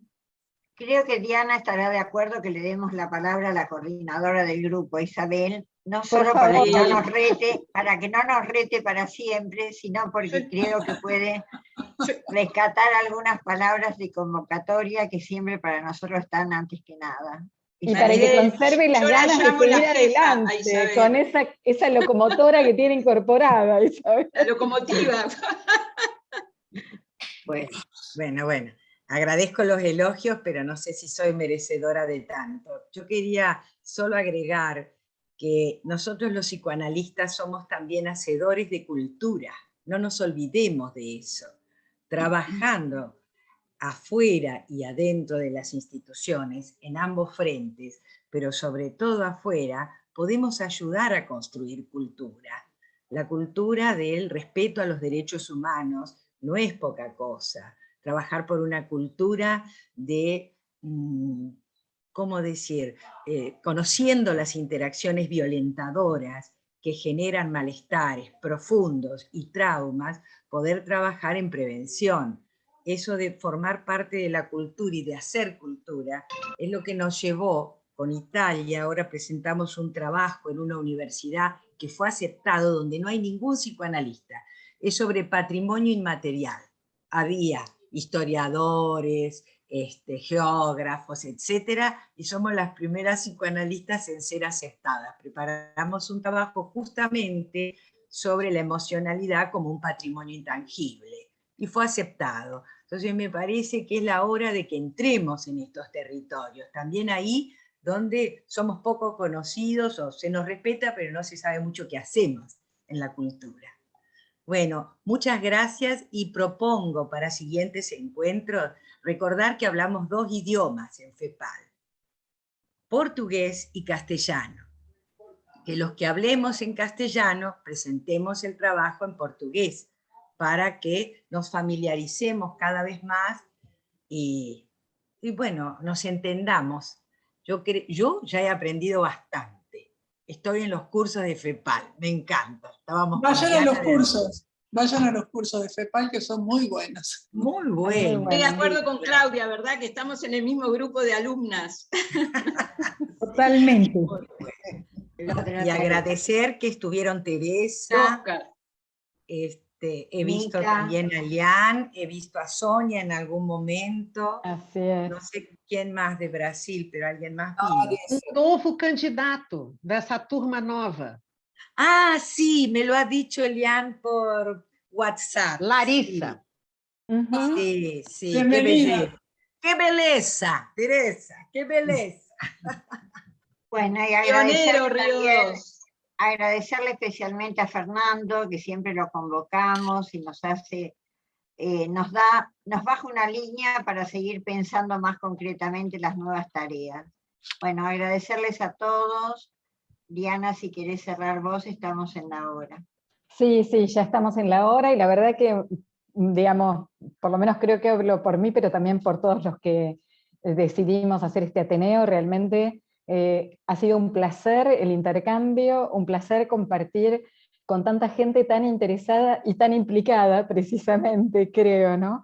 Con esto de que, diría por ahí, pensando en el trabajo de Liliana, pensaba cómo una cosa es estar encerrado afuera, digamos, en el exterior de uno, y otra cosa es estar encerrado en el interior.